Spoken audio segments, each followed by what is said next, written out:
There is an old habit the mind has of running ahead of the body. The body lies down, the blanket settles, the room goes quiet, and the mind keeps walking, as if it never got the message that the day is over. Maybe you know this. The light goes off, and something in you starts pacing the floor of an empty house, checking each room for something it cannot name. This is not a flaw in you. It is closer to a habit worn into a path, the way feet wear a trail into grass simply by walking it again and again. The mind has walked the path of thinking for a very long time. It is not strange that it keeps walking it even now, even here, even when you have asked it, kindly, to stop. There is a way of meeting this that does not involve force. People who lived quietly in forests long ago, men and women who gave up almost everything they owned so they could sit with the mind directly, the way you might sit with a small, frightened animal until it settles on its own, spent their whole lives learning this one thing. Not how to think more clearly, not how to solve more problems, just how to be with a mind that will not stop moving, without adding more movement to it. You do not need to know anything about where they lived, or what they were called, or what year any of this happened to receive what they found. It was never really about a place or a time. It was about a small, ordinary discovery, available to anyone, in any century, lying in any bed, that the mind settles the same way muddy water settles, not by being stirred harder, by being left alone. And we are going to spend some time tonight with a handful of these old discoveries, gentle ones, plain ones, the kind that were tested for years in quiet huts and under quiet trees before anyone trusted them enough to pass them on. You do not have to remember any of it. You do not have to understand it the first time or the 10th time. You only have to let the words move past you the way weather moves past a window, and let your body do what it already knows how to do, which is rest. If you are listening from somewhere quiet tonight, a dark room, a bed that knows the shape of you by now, there is nothing else required of you. No sitting up straight, no effort, just this. Let your shoulders drop a little from wherever they have been holding on. Let your jaw soften. And if you can, take one slow breath in and an even slower one out, the way a held door finally swings closed on its own weight. Nothing here needs to be learned tonight. Let us begin. Picture a pond somewhere at the edge of an old forest. Not large. The kind a person might pass 100 times without looking at twice. But tonight, look at it with us for a moment. Its surface is full of movement, small ripples crossing other small ripples, a leaf turning in a circle near the bank, a faint cloudiness stirred up from the bottom that has not yet had a chance to fall. This is what a mind looks like most evenings, just before sleep. Thoughts crossing other thoughts, an old worry turning in its little circle near the edge, a cloudiness of the day's events, stirred up and still drifting. Here is the thing almost everyone tries first, and almost no one is taught not to. How we see the cloudiness and think, I need to fix this. I need to do something about this water. So we reach in. We stir, hoping to find the source of the murk and remove it. We push the ripples, hoping to push them away. And of course, anyone who has ever touched a still pond knows what happens. The water gets murkier. The ripples multiply.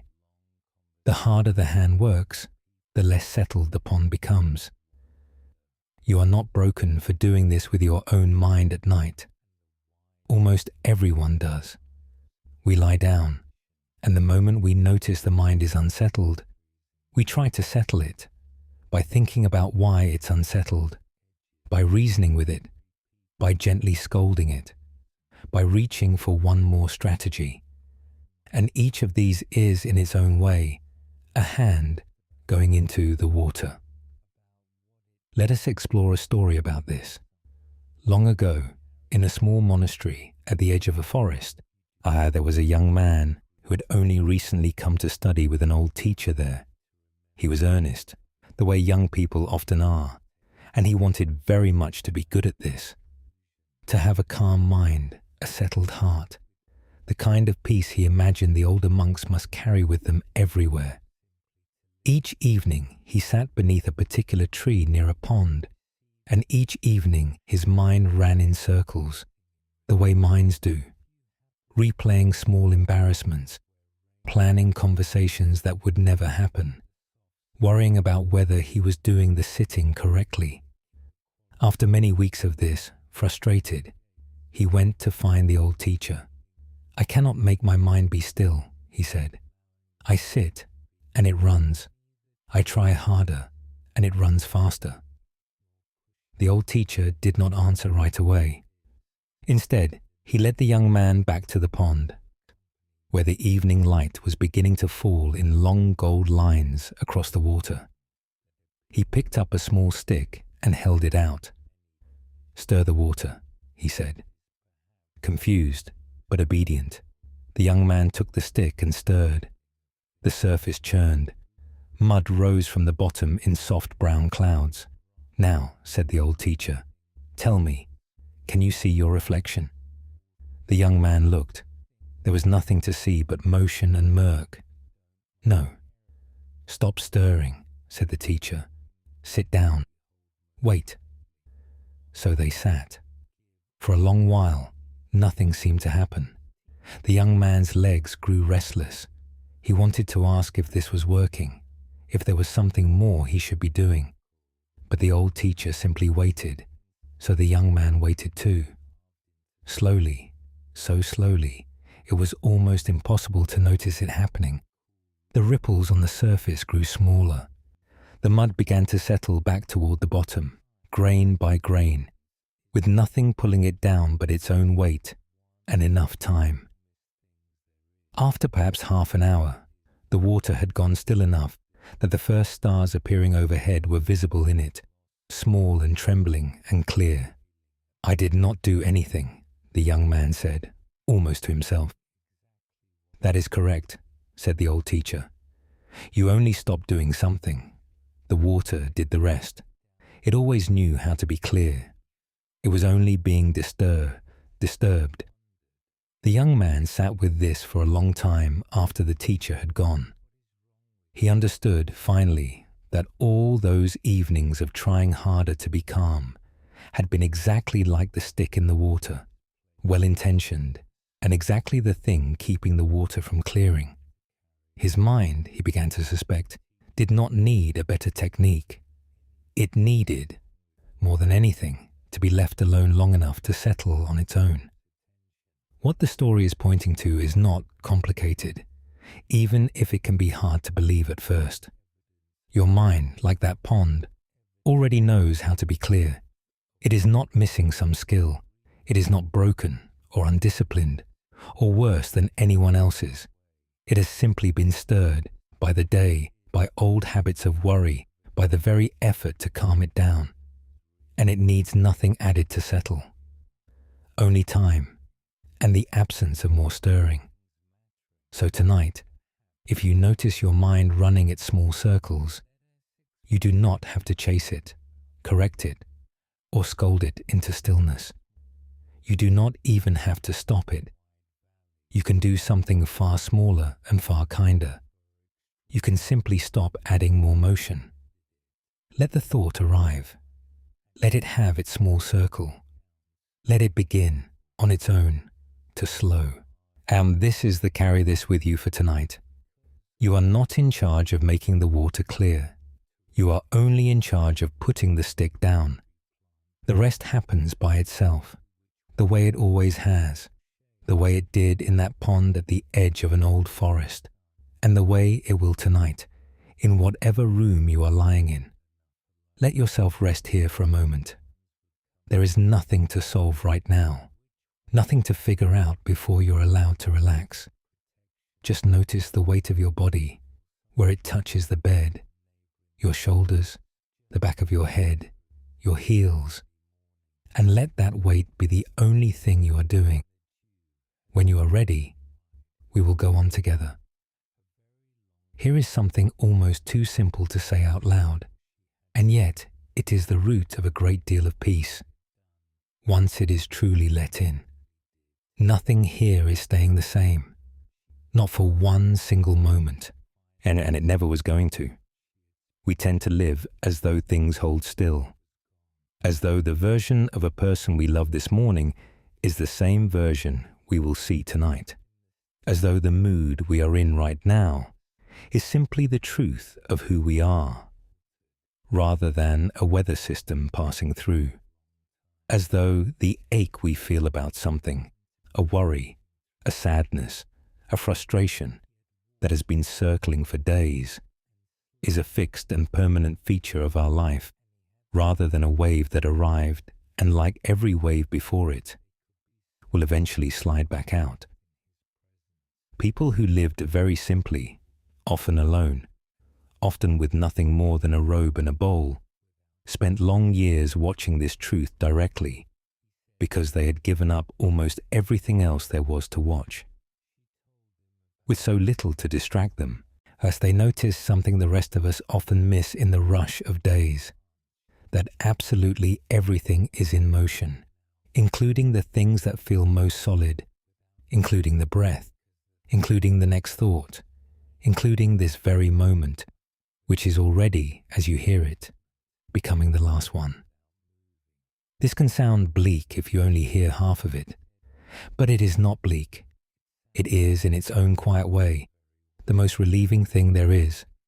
Because if nothing stays, not joy, but also not pain, not connection, but also not loneliness, not a good day, but also not a hard one, then nothing you are carrying tonight has to be carried forever. It is already, on its own, moving through. Let us explore a story about this. There was once an old potter who lived at the edge of a small village, in a house with a wheel worn smooth from decades of turning. Each season, when the light changed and the air grew cooler, she would take the bowls and cups from her shelves, pieces she had made and kept for herself, some of them years old, some of them among her finest work, and break them. Her neighbors found this strange, even troubling. A young apprentice, watching her lift a beautifully glazed bowl from the shelf one autumn afternoon and let it fall deliberately to the stone floor, could not help but ask why. "Why would you destroy something so good?" he said. "You could keep it forever." The old potter knelt and began gathering the pieces, unhurried, almost tender in the way she handled the broken shards. "I am not destroying it," she said. "I am agreeing with what it already was. It was clay before it was a bowl. It will be clay again. I only choose the moment, instead of waiting for a moment to choose me." "But doesn't it hurt," he asked, "to lose something you made with your own hands?" "For a moment," she said, "and then it doesn't. Because I never really believed the bowl was mine to keep. I only believed it was mine to make and use and enjoy for the time it was a bowl. The clay was always going to keep changing shape. My holding on tightly was never going to stop that. It would only have made the eventual letting go feel like a theft, instead of what it actually is, which is simply the next part of the clay's long story." The apprentice sat with this for a long time, turning a shard of the broken bowl over in his hands. He had always assumed that loving something meant trying to keep it exactly as it was, forever, and that loss was a kind of failure to hold on hard enough. The old potter seemed to be Satien offering something different. That loving a thing fully might mean loving its whole arc, including the part where it changes, including the part where it ends, without that love requiring the thing to stay still. Let us explore another story, from a very different sort of life. In a small town nearby, there was an old woman who kept a single candle lit by her window each evening, a habit so old that no one, including her, could remember exactly when it had started. A young traveller, staying the night on his way through, asked her about it. "It is the same candle every night, isn't it?" he asked, watching the flame bend gently in a draught from the door. She smiled. "It is and it isn't," she said. "Watch." He watched. The flame trembled, leaned, straightened. Trembled again, never once holding the same shape for 2 seconds together. "That flame you are looking at right now," she said, "is not the same flame that was burning when you sat down. It has used up its wax, taken in new air, and become something new, over and over. So quickly you cannot catch it standing still. And yet, somehow, we still call it one candle. We still call it one flame. We give a single name to something that has never, for one instant, stopped becoming something else." She let that settle before continuing. "People are like this too," she said. "The version of you that walked through my door tonight is not quite the version that will leave in the morning. You have already changed several times over since you arrived. Tired, then warmed by the fire, then a little sad remembering home, then easier now, talking with an old woman about candles. None of that makes you unstable. It only makes you a flame, doing exactly what flames do. The trouble only comes when we forget this and start expecting ourselves, or each other, to hold one shape forever." The traveller left the next morning lighter than he had arrived, though he could not have explained exactly why. Something about being told, gently, that change was not a flaw in him, only the ordinary behaviour of anything alive, had loosened a grip he hadn't known he was holding. Both of these small stories are circling the same plain truth. The bowl was always going to become clay again. The flame was never the same flame twice. And whatever you are carrying tonight, a worry that has been sitting on your chest, a sadness that feels permanent, even an ordinary tiredness that seems like it will last forever, is no more fixed than the bowl or the flame. It is moving right now, even while you read these words. It does not need you to manage it or solve it or make it stop. It only needs what the potter gave the bowl and what the candle does naturally, permission to keep becoming something else in its own time. Here is what you might carry with you tonight, lightly, the way you'd carry something you don't need to hold tightly to keep. The next time a thought or a feeling arrives, insisting it will last forever, you do not have to argue with it. You can simply remember the flame, not the same shape twice, already changing, already in its own quiet way, on its way out. Let yourself settle here for a moment. There is nothing fixed about this moment either. It is already passing, gently, the way every moment does, asking nothing of you but to let it go by. Feel the quiet in the room around you, however it sounds tonight. When you are ready, we will go on together. There is a particular kind of tiredness that comes not from doing too much, but from wanting too much, wanting the day to have gone differently, wanting tomorrow to arrive already solved, wanting this restlessness in your own chest to simply not be there. It is exhausting in a way that has nothing to do with the body. You can lie perfectly still and still feel worn thin by it. People who walked from house to house each morning with nothing but a simple bowl, asking for whatever small amount of food anyone could offer, and understood something about this kind of tiredness that is easy to miss when we have more choices available to us. They had given up deciding in advance what the day would bring them. Whatever was placed in the bowl, a little rice, a few vegetables, sometimes very little, sometimes more than enough, that was the meal. There was no separate, exhausting project of wanting it to be something else. This does not mean wanting is bad, or that you have done something wrong by wanting things to be different tonight. Wanting is simply what a mind does, the way breathing is simply what lungs do.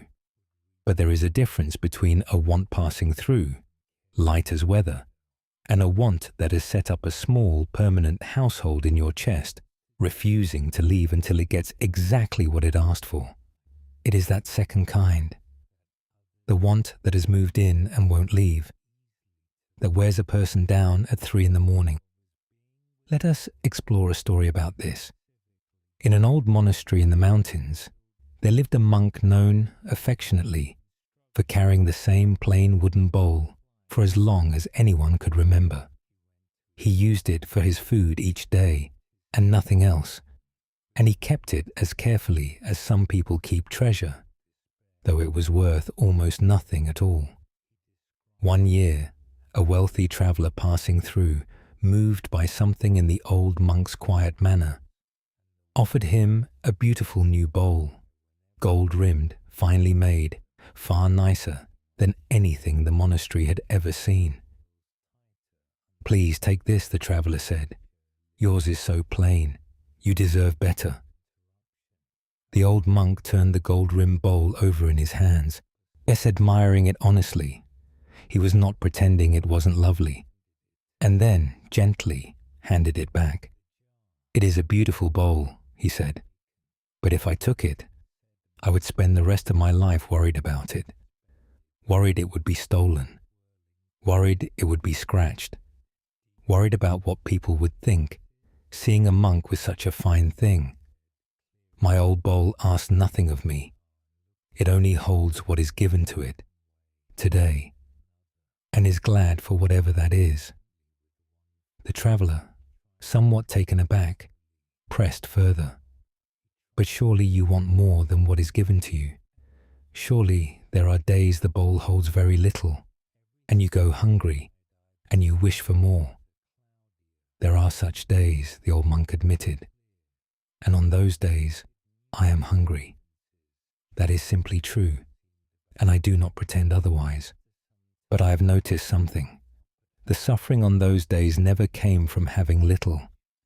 It came from the part of me arguing with having little, wishing very hard, in the middle of an empty bowl, that the bowl were full. The hunger I cannot always avoid. The arguing I have slowly learned to set down." He held the plain wooden bowl up, so the last of the afternoon light caught its worn, simple edge. "This bowl has taught me more than any teaching I ever sat through," he said. "It does not ask the morning to be different than it is. It only opens and receives whatever comes, and is finished arguing before the meal even begins." The traveller left the following day, but the old monk's plain bowl stayed with him for years afterward. Not the object itself, but the small, sturdy idea of it, that a life, like a bowl, that did not need to be full of fine things to be at peace. It only needed to stop insisting, meal after meal, that things be other than they were. What this story offers, gently, is not a demand that you want nothing. That would be its own kind of exhausting effort, and not at all the point. It is something smaller and kinder, a noticing of the difference between a want passing through, like weather, and a want that has dug in its heels and refuses to leave until the world rearranges itself around it. The bowl does not refuse hunger. It simply does not add a second layer of suffering on top of the first one, the layer made entirely of arguing with what already is.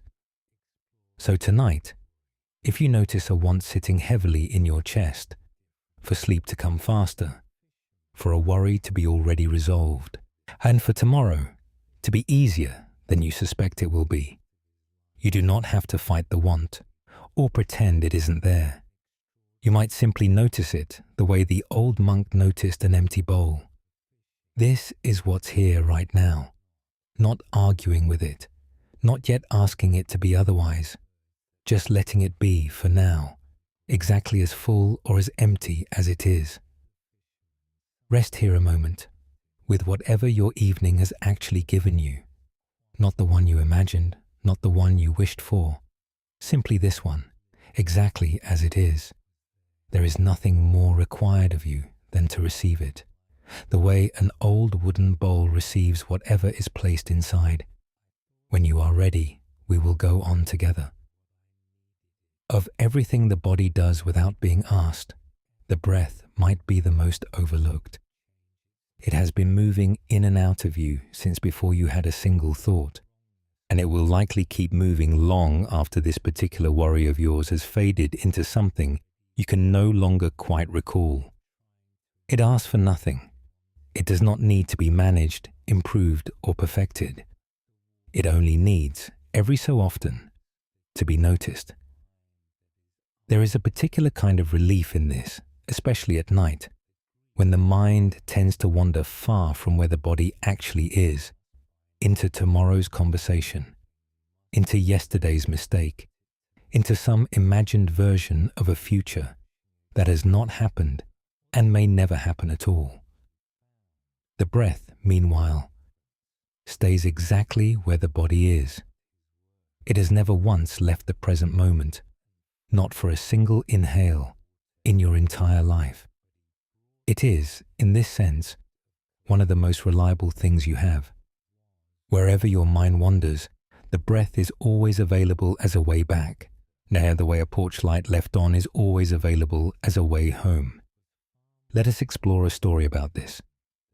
There was a tired worker, the kind of person in any village who carries far more than their share and rarely says so, who came one evening to sit with an old teacher who lived nearby, simply because she did not know where else to put her exhaustion. "I cannot stop thinking," she told him, "about work undone, about money owed, about 100 small failures I imagine other people noticed and judged me for. Even now, sitting here, I am halfway through tomorrow already." The old teacher nodded, unsurprised, as though he had heard some version of this many times before, from many tired people. "Where is your breath right now?" he asked. She paused, confused by the question. "I don't know," she admitted. "I wasn't paying attention to it." "Find it," he said. "Not by changing it, just by noticing where it is." She sat for a moment and slowly became aware of air moving in through her nose, cool and out again, slightly warmer, in, out, simple, almost embarrassingly simple, compared to the enormous tangle of thoughts she had walked in with. "Now," he said, "where is tomorrow's debt, while you are noticing that breath?" She considered. "It's still there, somewhere. But I'm not in it right now. I'm here." "That is the whole teaching," he said. "Tomorrow's debt cannot be paid by your breath right now. And your breath right now is not concerned with tomorrow's debt. They live in different places. The mind likes to drag them into the same room and make them fight. But they were never actually in the same room to begin with. Your breath has only ever been here. It does not know how to be anywhere else. Whenever you forget where you are, it is always waiting patiently to remind you." She returned many evenings after that, not because her worries disappeared. They didn't, not entirely, not for a long while, but because she had found something steady to return to in the middle of them. A small, sturdy fact, breath in, breath out, that did not depend on the debt being paid or the mistake being undone. It was simply here, now, available, the way it always had been, the way it always would be. You do not have to control your breath tonight, or make it slower, or perform it correctly. You only have to notice that it is already happening, already here, already doing exactly what it has always done without your help. The next time your mind wanders far ahead into tomorrow, or far back into yesterday, Yet you might simply remember the tired worker's small discovery, that the breath has never once left the present moment and is always gently waiting right there for you to come back to it. Let your next breath be a little slower than the one before it, not because it has to be, but because there is nowhere else it needs to rush toward. In and out. Let your whole body settle around it, the way a house settles quietly once everyone inside has finally gone to bed. When you are ready, we will go on together. There is an old kind of warmth that does not depend on anyone deserving it first. Most of the kindness we learn growing up comes with conditions attached, even if no one says them out loud. Be good, and you will be loved. Perform well, and you will be cared for. Earn it, and it will be given. It is a tiring way to live, always auditioning for the warmth we need. People who spent their lives quietly training the heart, the way someone might train a muscle through years of gentle, repeated use, discovered something that runs against this entirely. They practiced on purpose, wishing well toward people who had done nothing to earn it, strangers, difficult people, even those who had caused them harm, not because those people deserved it more than anyone else, but because the wishing itself was the practice. The heart, it turns out, can be trained toward warmth, the same unremarkable way a path gets worn into grass, by walking it again and again until it becomes the easiest way to go. This matters at night more than it might seem to. So often the mind, left alone in the dark, turns its attention toward judgment of others, but especially of ourselves. Chasing day's mistakes get replayed, not gently, but as evidence in some imagined trial. What if, instead, the mind had another well-worn path available to it, one that led not toward judgment, but toward something more like the lamp a kind person leaves lit in a window for whoever might be out in the dark and need to find their way? Let us explore a story about this. There was a grandmother in a small village by the sea who, every evening for as long as anyone could remember, lit a small oil lamp and set it in her front window. She did not know, on any given night, who might need it. A fisherman returning later than expected, a traveler lost on the coastal road, a neighbor's child who had wandered too far chasing something in the dusk. She simply lit it, every evening, for whoever might need it, and without first checking whether they deserved the light. A young woman in the village once asked her about it. "Doesn't it feel wasteful," she said, "lighting a lamp every night for someone who might never come?" The grandmother considered this while trimming the wick. "The lamp doesn't lose anything by being lit," she said.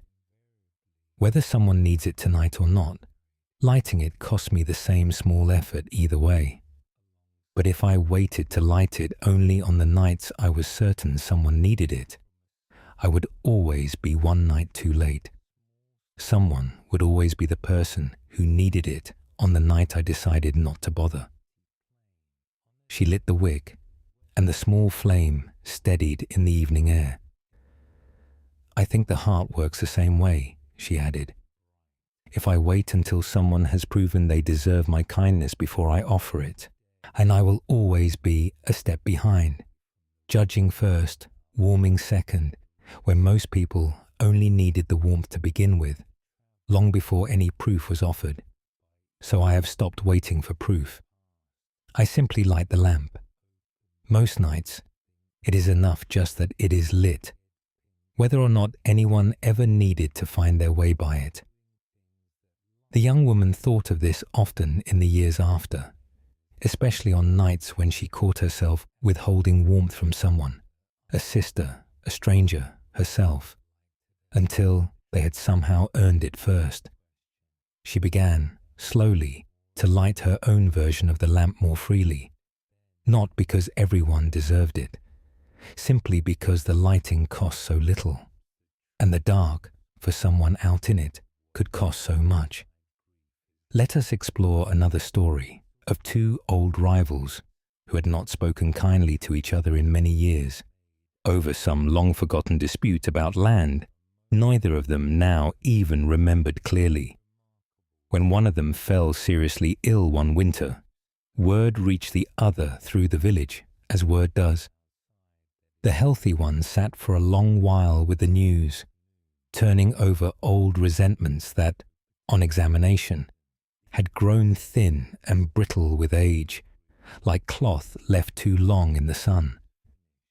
He went, finally, not because the old dispute had resolved itself in his mind, it hadn't, not entirely, but because something in him recognized that withholding kindness until the resentment was fully gone would mean withholding it forever, since old resentments rarely announce the exact moment they are finished. He brought a simple meal and sat by the bed, saying little. "I did not expect you," the sick man said, surprised, and a little wary. "Oh, I did not expect myself either," the other admitted. "But I found I was tired of waiting to feel ready before I came. So I came as I was, still a little resentful, if I am honest, but here, anyway." They did not resolve their old dispute that evening, but something between them softened that had not softened in years, simply because one of them had been willing to offer warmth slightly before he felt entirely ready to offer it. By spring, when the sick man had recovered, they were, if not quite friends again, at least two old men who nodded to each other in the market without the old heaviness between them.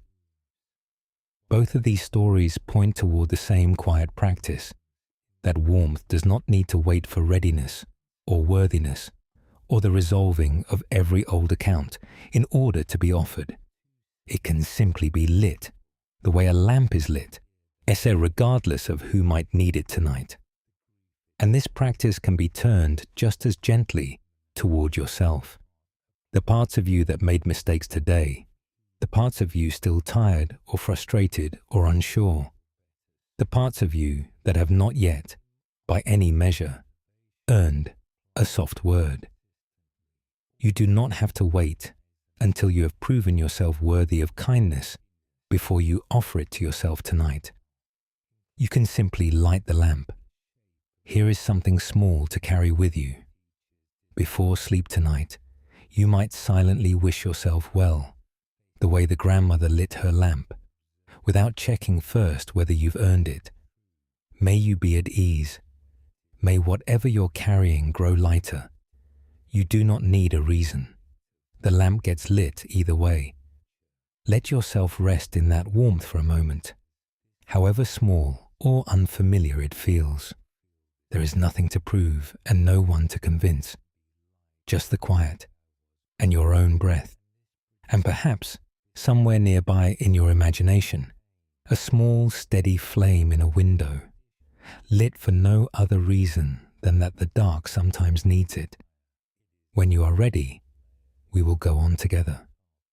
We carry things that, if we looked at them honestly, we picked up ourselves a long time ago, and have simply forgotten we are still holding.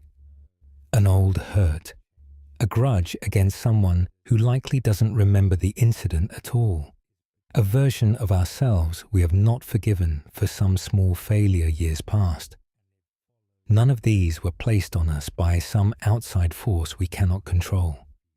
We picked them up, and because we picked them up so long ago and have carried them so far, it can feel as though they were never separate from us, as though the weight is simply part of what we are, rather than something we are, at any moment, still choosing to keep holding.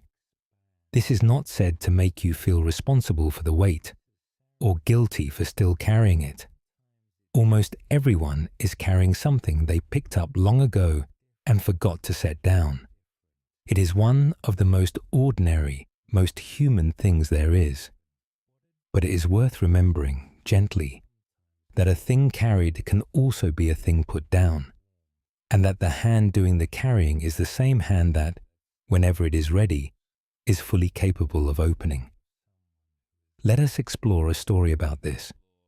A traveler was making her way along a long road toward a distant town, and as she walked, she began picking up small stones, not for any particular reason at first, just an idle habit, and a stone here where the road was dusty, another there where something caught her eye.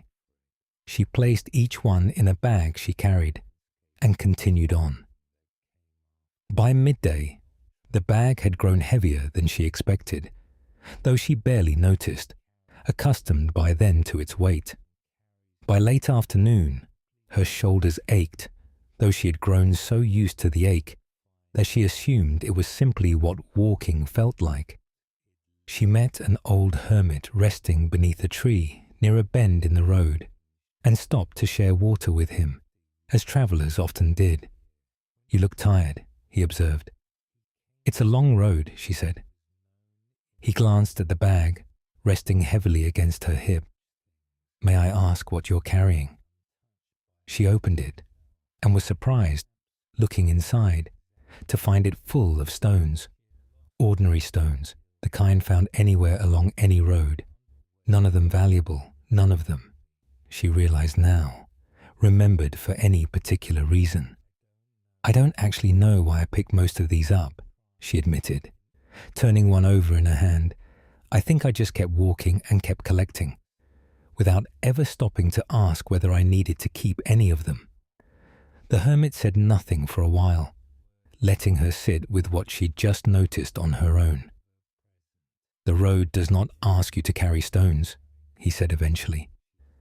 "Most people, walking it, set down at least as many as they pick up. But some of us collect out of habit, long after the reason for collecting has been forgotten, and then mistake the weight for simply being part of the journey, rather than something we are choosing, stone by stone, to keep adding to our own load." She sat for a long while after he said this, going through the bag, not all at once but slowly, or one stone at a time, remembering, as best she could, what each one had been. An old argument she had picked up out of pride, a failure from years ago she had picked up out of shame, a worry about a future that had not yet happened and likely never would, picked up out of nothing more than habit. She did not throw out every stone that evening. Some, she decided, after consideration, were worth carrying a little further. But several she set down right there by the road, near the hermit's tree, and continued on the next morning with a bag considerably lighter than the one she had arrived with, and shoulders, she noticed by midday, that no longer ached the way they had the day before. What this story offers is not a demand that you empty your bag completely tonight, or even that you know yet which stones are worth keeping and which have simply been carried out of habit. It only offers a small, useful question, the kind the hermit offered the traveler.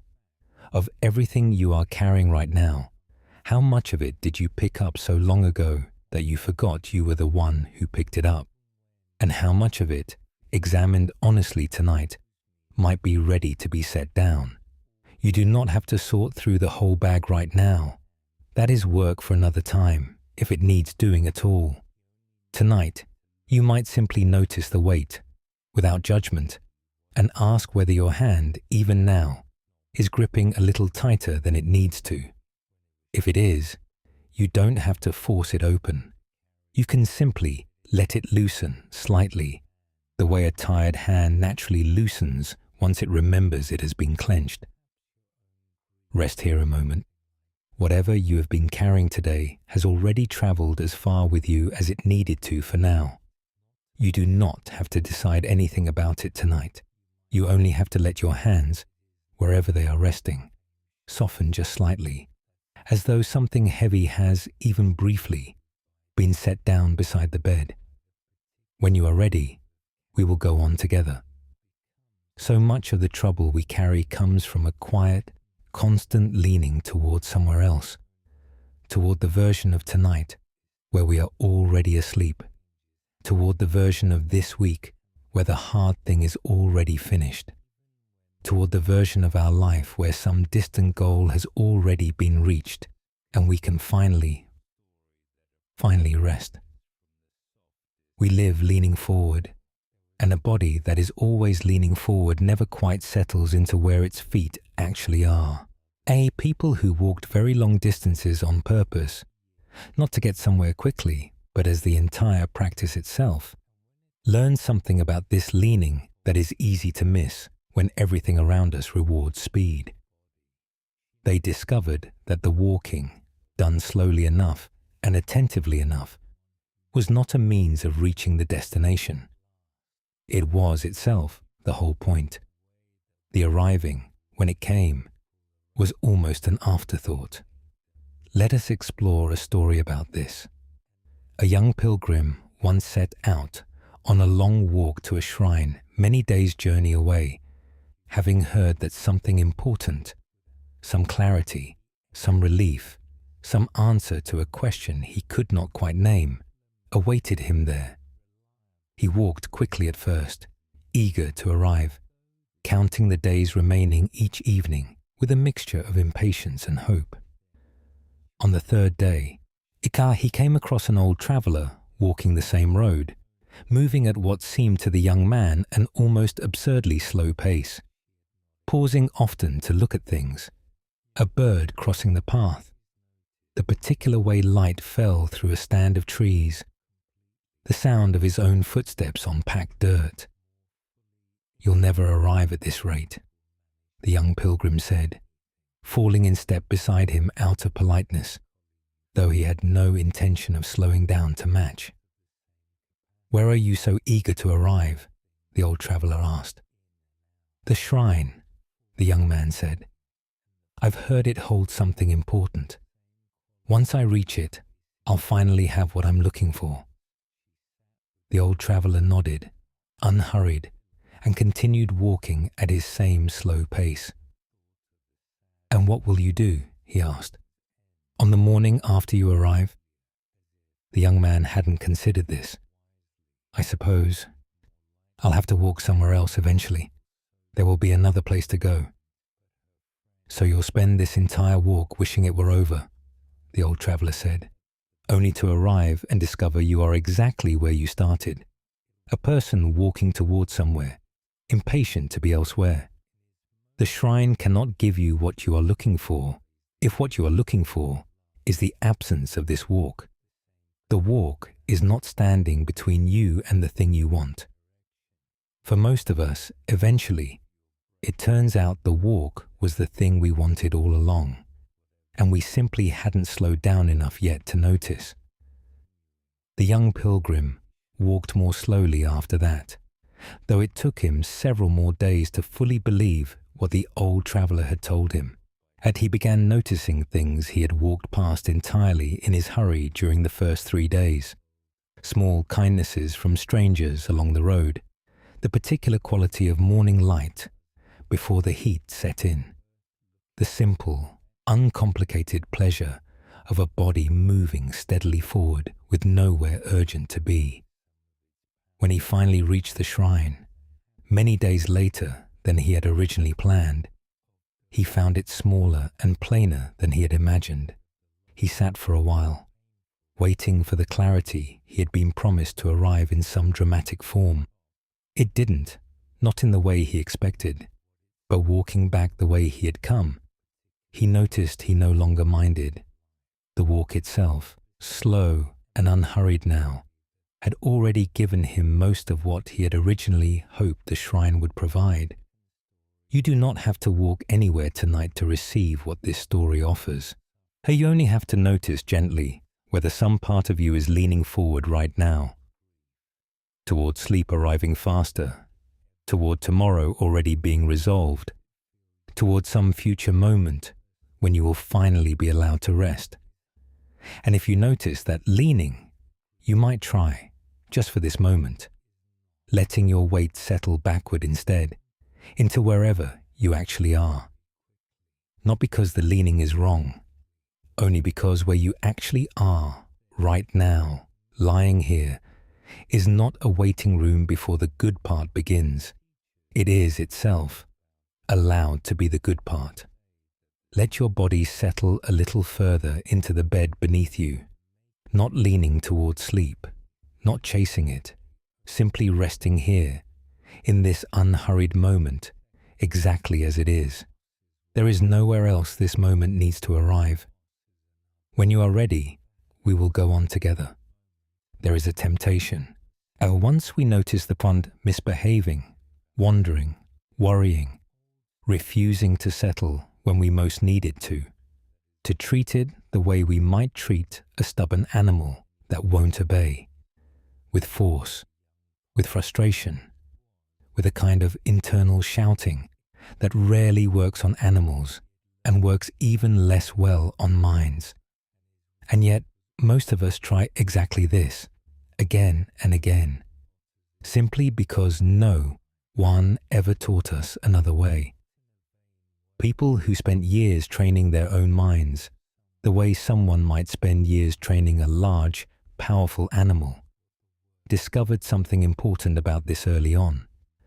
Force does not work on something far stronger than you, and the mind, when it wants to wander, is always stronger than the small, tired part of you trying to drag it back by force. What works instead is patience, repetition, and an enormous amount of gentleness. The same qualities, as it happens, that work on almost any creature too strong to be controlled and only ever willing to be guided. Let us explore a story about this. In a village near the edge of a forest, there lived a man known for his skill in working with elephants, enormous animals, far stronger than any person, that nonetheless, in his care, became calm and cooperative in a way that startled visitors who had only seen elephants resist and strain against ropes elsewhere. A young apprentice, eager to learn his methods, once asked how he managed creatures so much stronger than himself. "I don't manage them," the old trainer said. "Not the way you mean. You cannot force an elephant to do anything it does not wish to do. It is far too strong, and it knows it." "Then how do you get them to listen?" the apprentice asked. "Slowly," the old man said. "I begin with where the elephant already is, not where I wish it were. If it is frightened, I do not punish the fear. I simply wait near it until the fear lessens on its own, which it always does, given enough patient time. If it strains against the rope, I do not pull harder. I loosen my grip slightly, so there is less to strain against, and the animal, finding nothing to fight, eventually stops fighting. Bit by bit, day by day, it learns that I am not its enemy, and the cooperation that everyone mistakes for obedience is really just trust, built one small patient moment at a time." The apprentice considered this, and if it still resists, even after all that patience, "Then I am patient longer," the old man said simply. There is no other answer. The animal was never going to be hurried into trust. Neither, in my experience, is the mind of a person, including my own. I had to learn this same lesson on myself, long before I ever worked with a single elephant.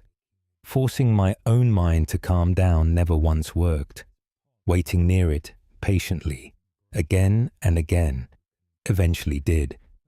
Let us explore another small story, of a different craft entirely. There was an old arrow maker who had spent so many years at his trade that his hands moved with a steadiness most people found remarkable. A young apprentice, frustrated after weeks of his own hands shaking every time he tried to straighten a shaft over the fire, finally asked how the old man's hands had become so still. "They weren't always like this," the arrow maker said. "When I began, my hands shook constantly. I would grip the shaft too tightly, terrified of ruining it, and the tightness itself caused the shaking. It took me a long time to understand that the stillness I wanted could not be forced into my hands by gripping harder. It had to be allowed in slowly by gripping less. He picked up a half-finished arrow shaft and held it loosely, almost carelessly, between two fingers. "Now I hold it like this," he said, "just enough to guide it, not so much that I am fighting it. The wood straightens itself, mostly, over the fire, if I simply hold it steady enough to let that happen, and loosely enough not to interfere. My hands learned their stillness the same way the wood learned its straightness, slowly, through repeated gentle attention, never through force.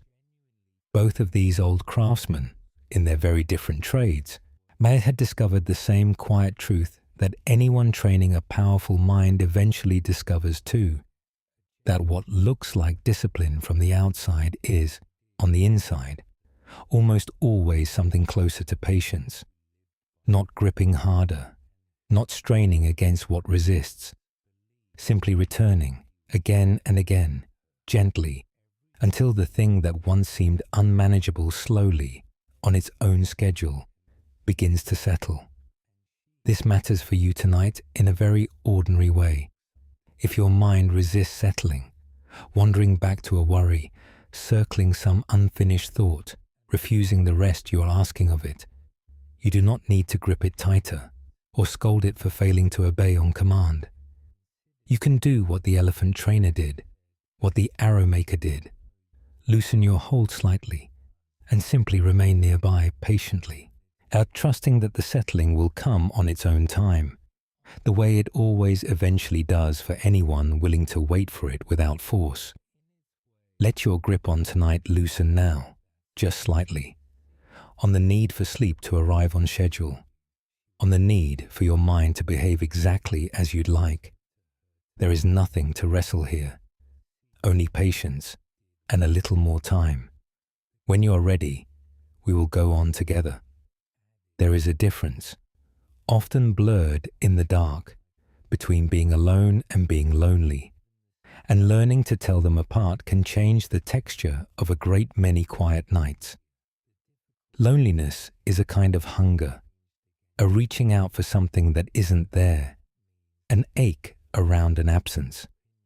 Aloneness, on its own, is just a fact, the same as the color of a room or the time on a clock, as it only becomes loneliness when we add a story to it about what it means. People who chose to live in small huts at the edges of forests, often for years at a stretch, with no one to talk to for long stretches of time, had every reason to become experts in loneliness if it was simply an unavoidable result of being alone. Instead, many of them describe something closer to the opposite, a kind of company they found in silence itself, in the sound of wind through trees, in their own steady breath that more crowded lives rarely made room for. Let us explore a story about this. There was an old hermit who lived alone in a small wooden hut deep in a forest, visited occasionally by villagers seeking advice, but otherwise spending long stretches of time entirely by himself. A child from the nearest village, curious and a little worried for him, once made the long walk out to see him. "Don't you get lonely out here, all by yourself?" she asked, looking around at the small, quiet hut, the trees pressing close on every side.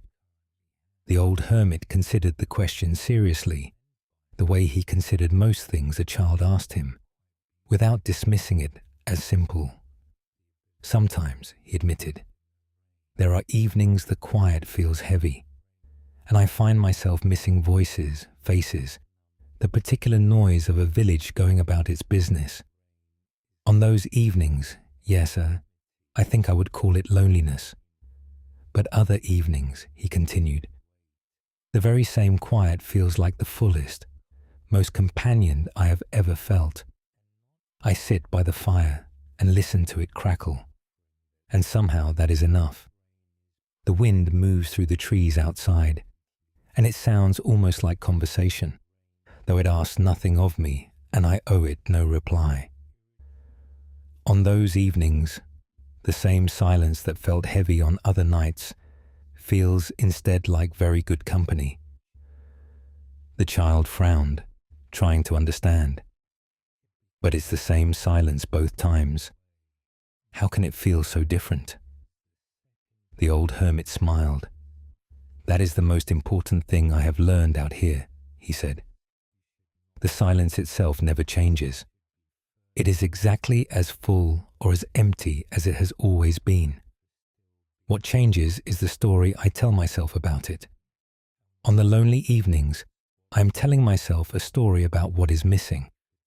On the peaceful evenings, I am simply here, with the fire and the wind and my own breath, not measuring it against anything that should be here instead. The silence was always enough. I just don't always remember that at the same time every night. The child sat with him a while longer before the long walk home, listening to the same fire, the same wind, trying to notice for herself whether it felt empty or full. She found, to her surprise, that simply paying attention to it, rather than waiting to feel lonely or peaceful first, made the silence feel, for a little while, like neither. It simply felt like quiet, plain, ordinary quiet, neither good nor bad, just there, the way it had always been.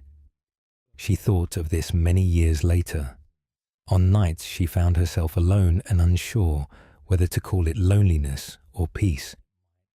She remembered the old hermit's fire, his plain acceptance that the feeling changed even when nothing around him did, and she found she could, on her better nights, simply let the silence be silence, full company on its own terms, without needing anyone else in the room to make it count.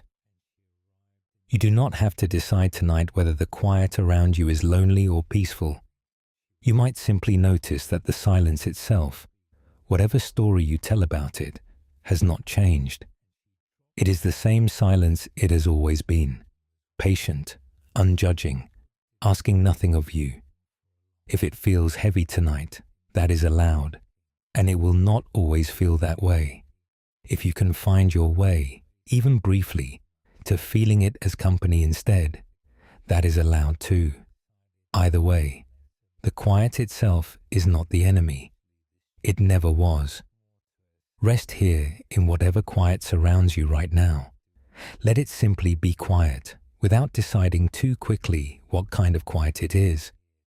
There is nothing missing from this moment that you need to chase down right now. When you are ready, we will go on together. There is a kind of steadiness that has nothing to do with circumstances staying favorable. We tend to assume peace depends on things going well, on health holding, on plans succeeding, on the people we love staying safe and close.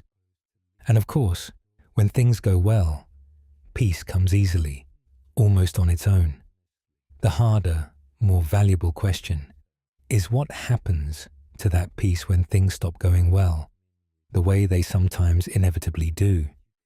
People who spent long years training their hearts toward steadiness discovered something that can sound almost impossible until it is witnessed directly, that it is possible to remain, underneath the surface weather of good fortune and bad, something like an open sky, touched by every passing cloud, but never actually altered by any of them. The clouds come, the clouds go. The sky underneath, bam, stays exactly what it always was. Let us explore a story about this. Two old friends had grown up together in the same village, and as adults, their lives had gone in noticeably different directions. One had become wealthy through a series of fortunate decisions and a fair amount of luck. The other had struggled, losing what little he had to a string of bad harvests and worse luck, until he had very little left at all.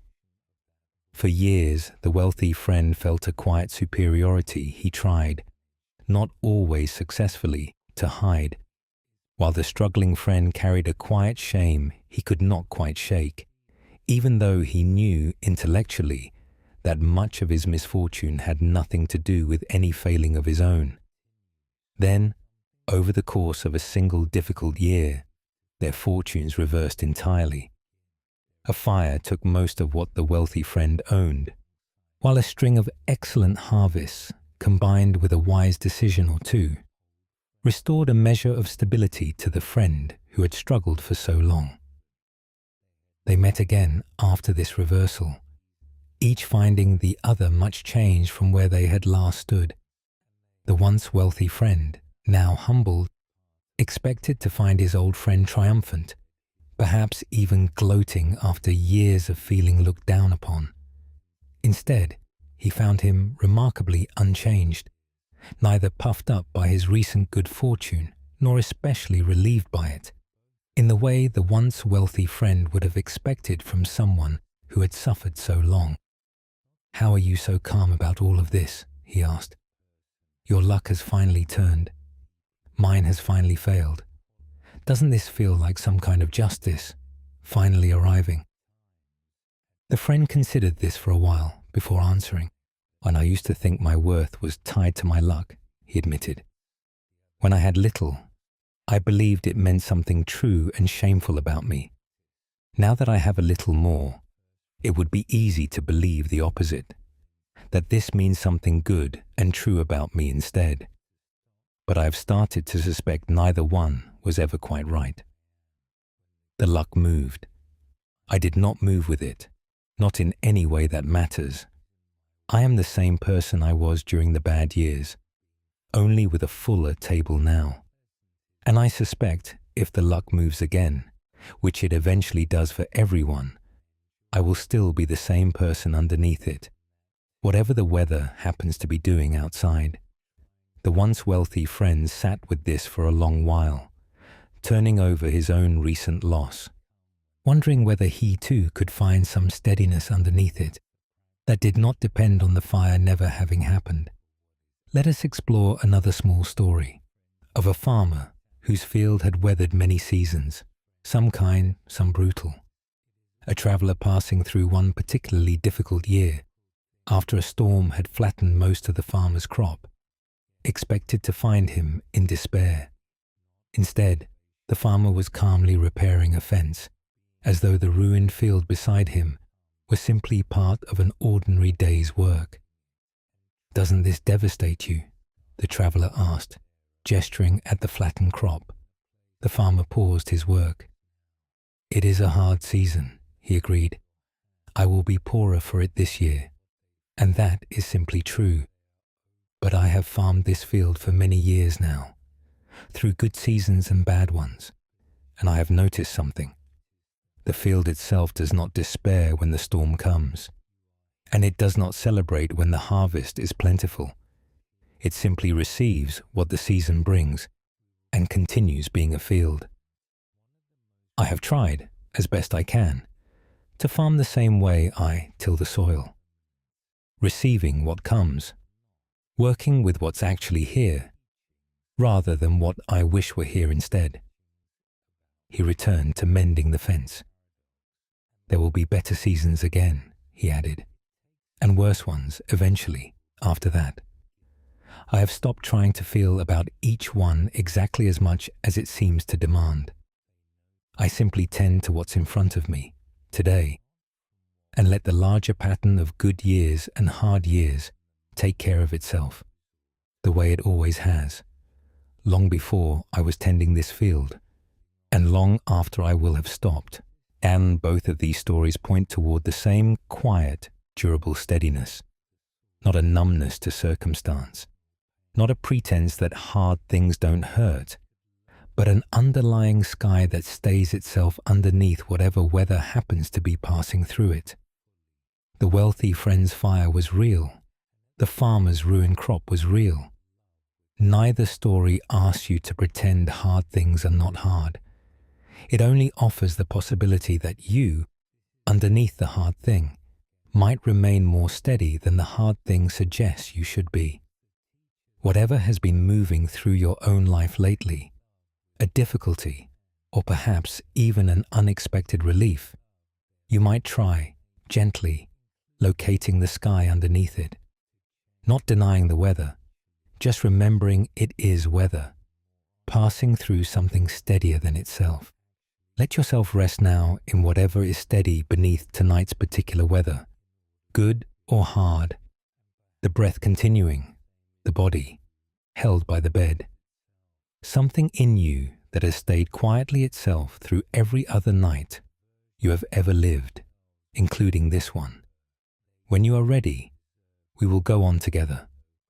There is a quiet, persistent belief many of us carry without ever quite examining it, that we are, underneath everything, somehow not quite enough as we are, too anxious, too slow, too easily knocked off balance, too unlike the calm, capable person we imagine we are supposed to be by now.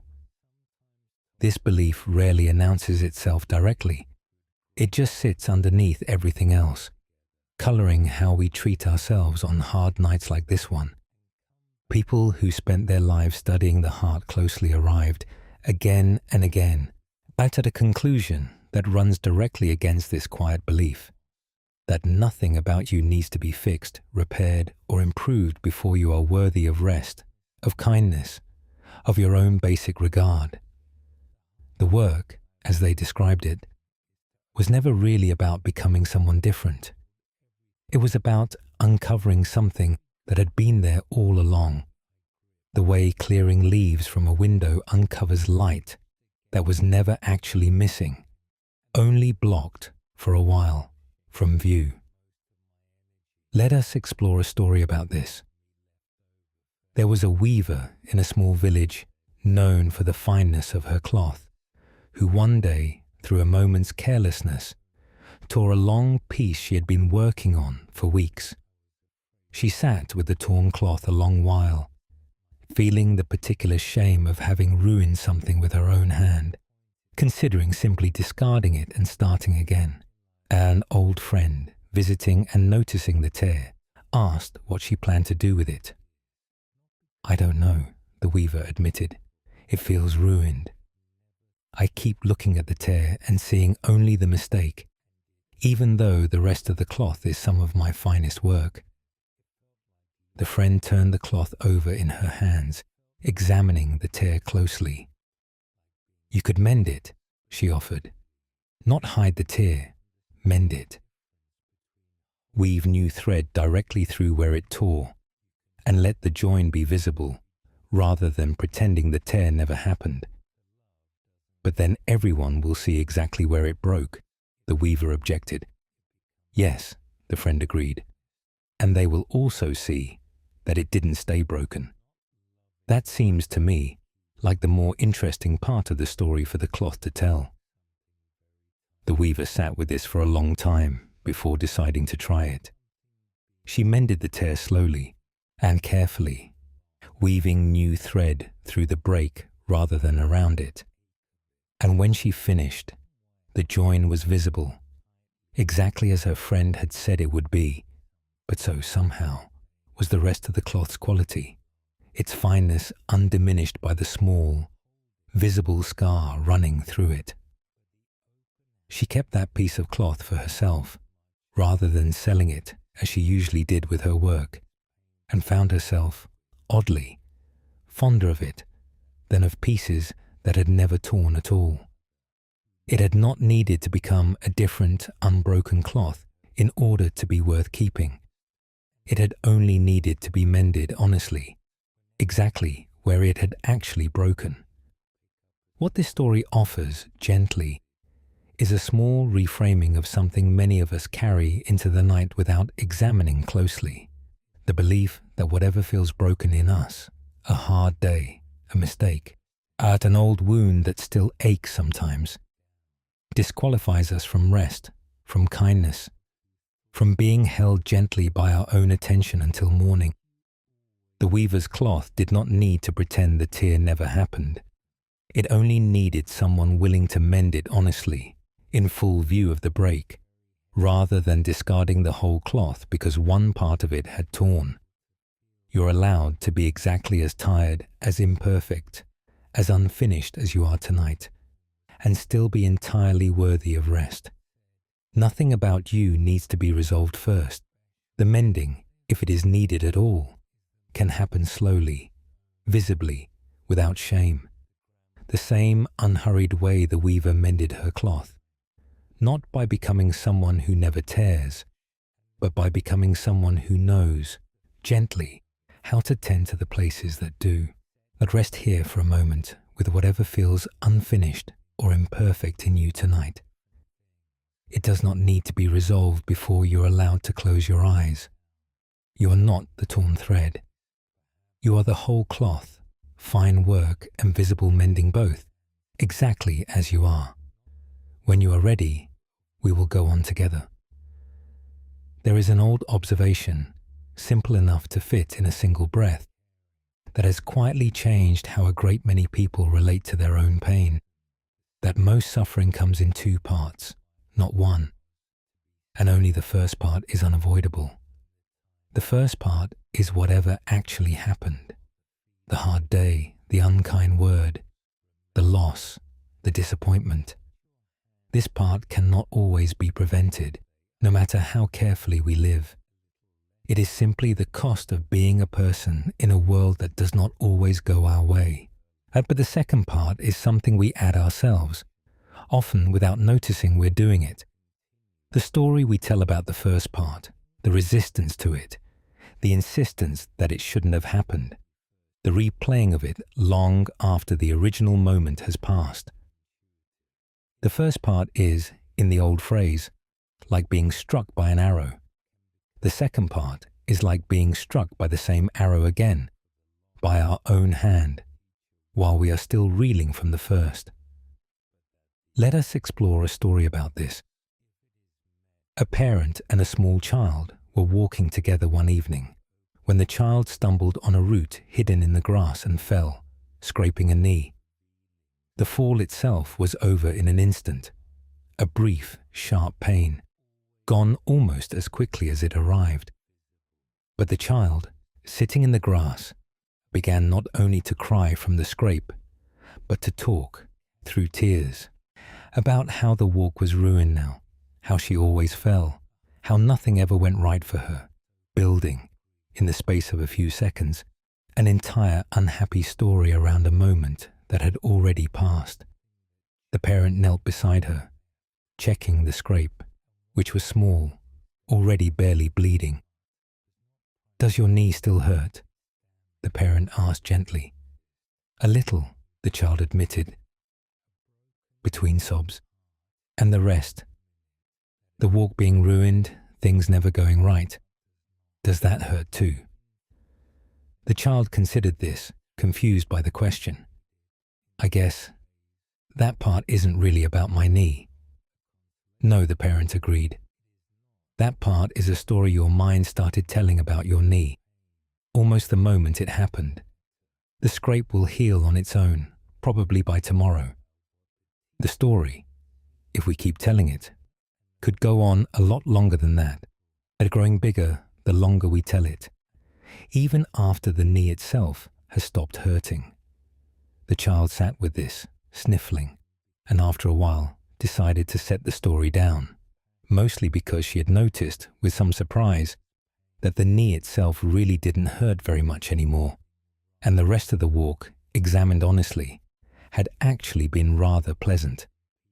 They continued on, and within a few minutes, the child was chasing something through the grass again, the scrape forgotten, the story about ruined walks and constant failure forgotten along with it, not because either had been resolved through some grand effort, but simply because she had stopped adding fuel to a fire that, left alone, would have burned out on its own.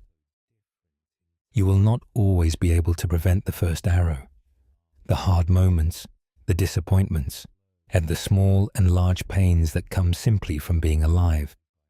But you might notice gently, tonight or any night, whether you are adding a second one of your own making, A story about how this difficulty means something terrible about you, or your life, or your future, layered on top of whatever the original difficulty actually was. The first arrow is not yours to control. The second one, more often than it seems, is entirely within your hand to set down. If you notice yourself retelling a story tonight that has grown bigger than the moment that started it, you might simply ask, as the parent asks the child, does this part still hurt? Or is this part a story I'm still telling? You do not have to answer perfectly.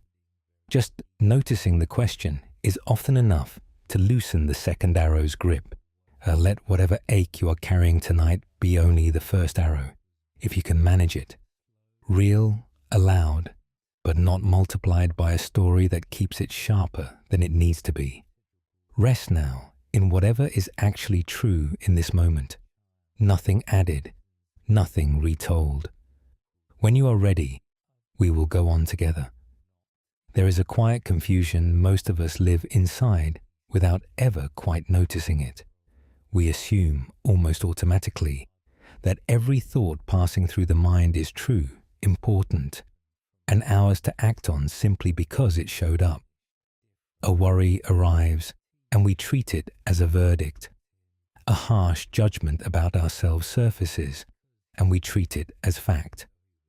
We rarely stop to ask whether the thought is something we are, or simply something passing through us, the way weather passes through a sky without becoming the sky itself. At people who spent long hours simply watching their own minds without trying to change what they saw, made a discovery here that can feel almost startling the first time it is truly understood. Thoughts come and go on their own, mostly uninvited, the same way clouds drift across a sky uninvited. The sky does not produce the clouds through effort, and it does not need to chase them away to remain itself underneath. It only needs to remain open enough that the clouds can pass through it without becoming permanent residents. Let us explore a story about this. An old teacher once sat with a young apprentice on a hillside, watching clouds move slowly across the sky above them. "Tell me," the teacher said, "what is that cloud there?" The apprentice looked up.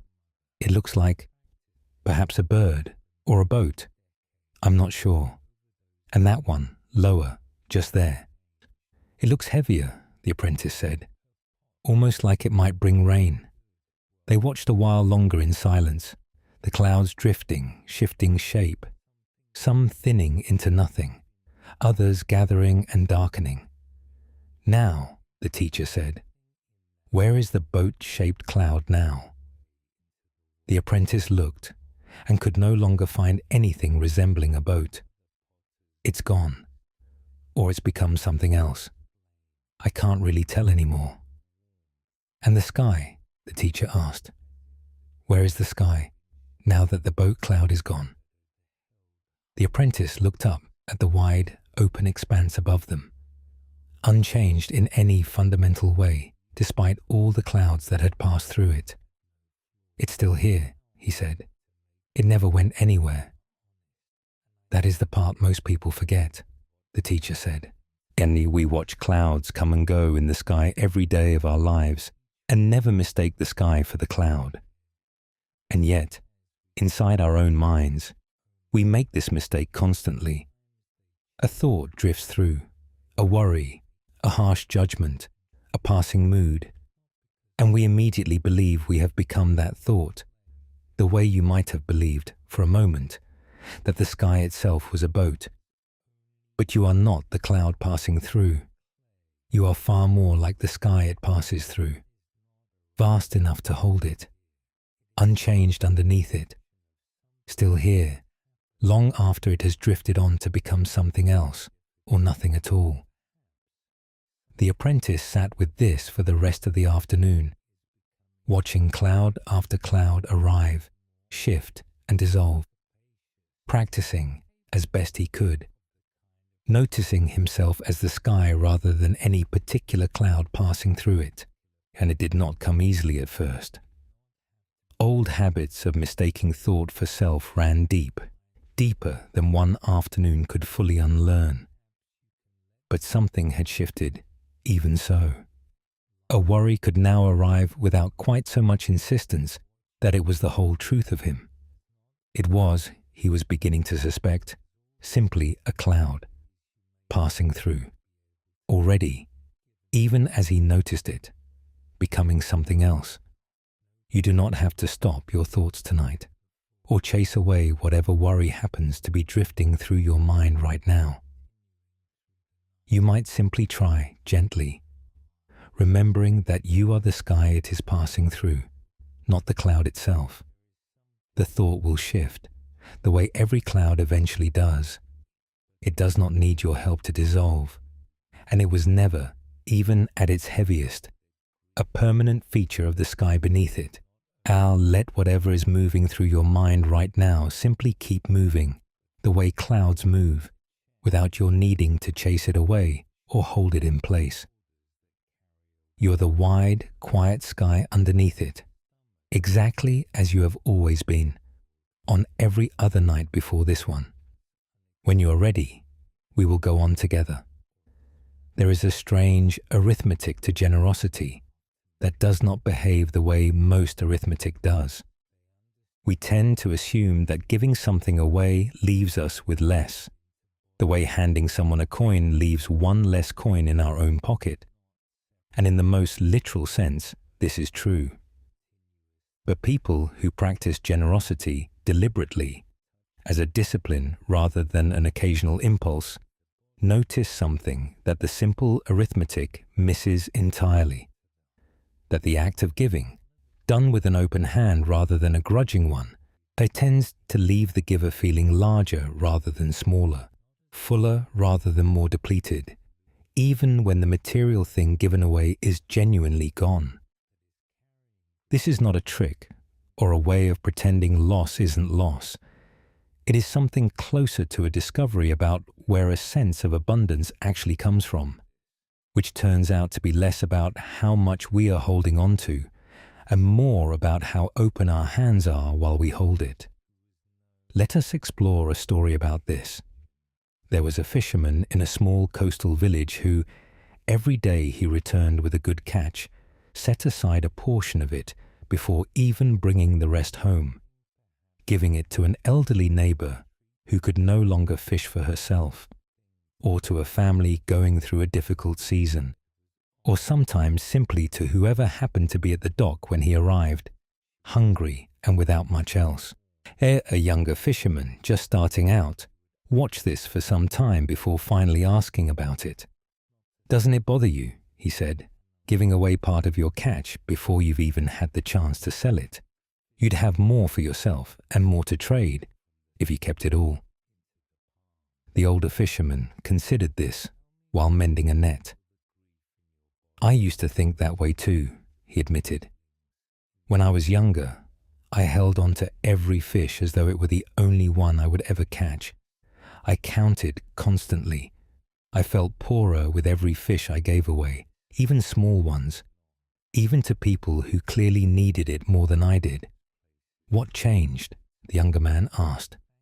"I noticed something odd," the older fisherman said. "On the days I gave part of my catch away, I came home feeling, somehow, less worried about money than on the days I kept everything for myself. It made no sense by the ordinary arithmetic. I had less fish to sell on the giving days, and yet I worried about scarcity less, not more. I started to wonder whether the worry had never really been about the fish at all, whether the tight grip itself was creating a kind of poverty in me that had nothing to do with how many fish were actually in my basket."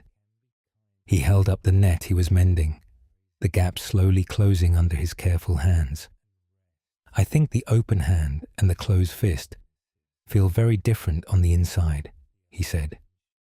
"Even when they're holding the exact same number of fish, the closed fist is always bracing against loss. The open hand has already made peace with it, and strangely, it's the open hand that ends up feeling like it has enough, more often than the fist does. The younger fisherman began, cautiously at first, as setting aside a small portion of his own catch on the days he had enough to spare. He did not become wealthy from this practice, if anything. By the strict arithmetic, he had less. But he found, much as the older man had described, that something in his chest loosened on the days he gave a portion away, a kind of internal abundance that had very little to do with the actual size of his basket. You do not need fish or coins to practice this tonight. You might simply notice gently where in your life your hand has been closed tightly around something out of fear of not having enough. Time, patience, warmth, forgiveness. And ask whether opening that hand even slightly, even just once, might leave you feeling less depleted rather than more. The way it did for the fisherman. Generosity, it turns out. It is rarely really about the thing given away. It is about the shape of the hand doing the giving. Rest here for a moment with your own hands, wherever they are resting against the blanket. Let them be open, if they can be, rather than clenched. There is nothing you need to hold on to so tightly tonight that an open hand couldn't hold it just as well. When you are ready, we will go on together. There is a particular hunger that no amount of having ever quite satisfies, not because we haven't gotten enough, but because the hunger itself was never really about quantity. It is the hunger of a mind always scanning ahead for what's missing, what's next, what still needs to be acquired before things will finally feel sufficient. A person can have a full house and a full table and still lie awake at night feeling somehow, yes, as though something essential is absent. People who lived with very little, often by choice, frequently describe something that runs counter to how most of us imagine contentment works. They did not find peace by eventually acquiring enough. They found it by training their attention to actually notice what was already in front of them. The warmth of a fire, the plainness of a simple meal, a roof holding steady through rain, rather than letting attention slide past these things on its way toward whatever still seemed to be missing. Let us explore a story about this. In a small house at the edge of a village, an old woman lived simply, with little more than what she needed for each day. One evening, a traveler arrived at her door, having walked a long way and having little to offer in return for shelter. "I have only this," the old woman said, gesturing toward a small pot of soup simmering over her fire. "It is not much, but you are welcome to share it." The traveler, embarrassed by how little there seemed to be, hesitated. "I wouldn't want to take food you need for yourself." The old woman ladled out 2 bowls without further discussion, setting one in front of him at her small table. "There is enough," she said simply. "There is always enough for tonight. I have never once in all my years run out of tonight's meal by sharing it with whoever happened to need it." They ate together quietly, the traveler surprised at how satisfying the plain meal turned out to be, despite its simplicity, perhaps because of it. Afterward, warmed by the fire and the food, he asked her how she managed to live so contentedly with so little. "I don't think I live with so little," she said, refilling his cup. "I have a fire. I have a roof that holds in the rain.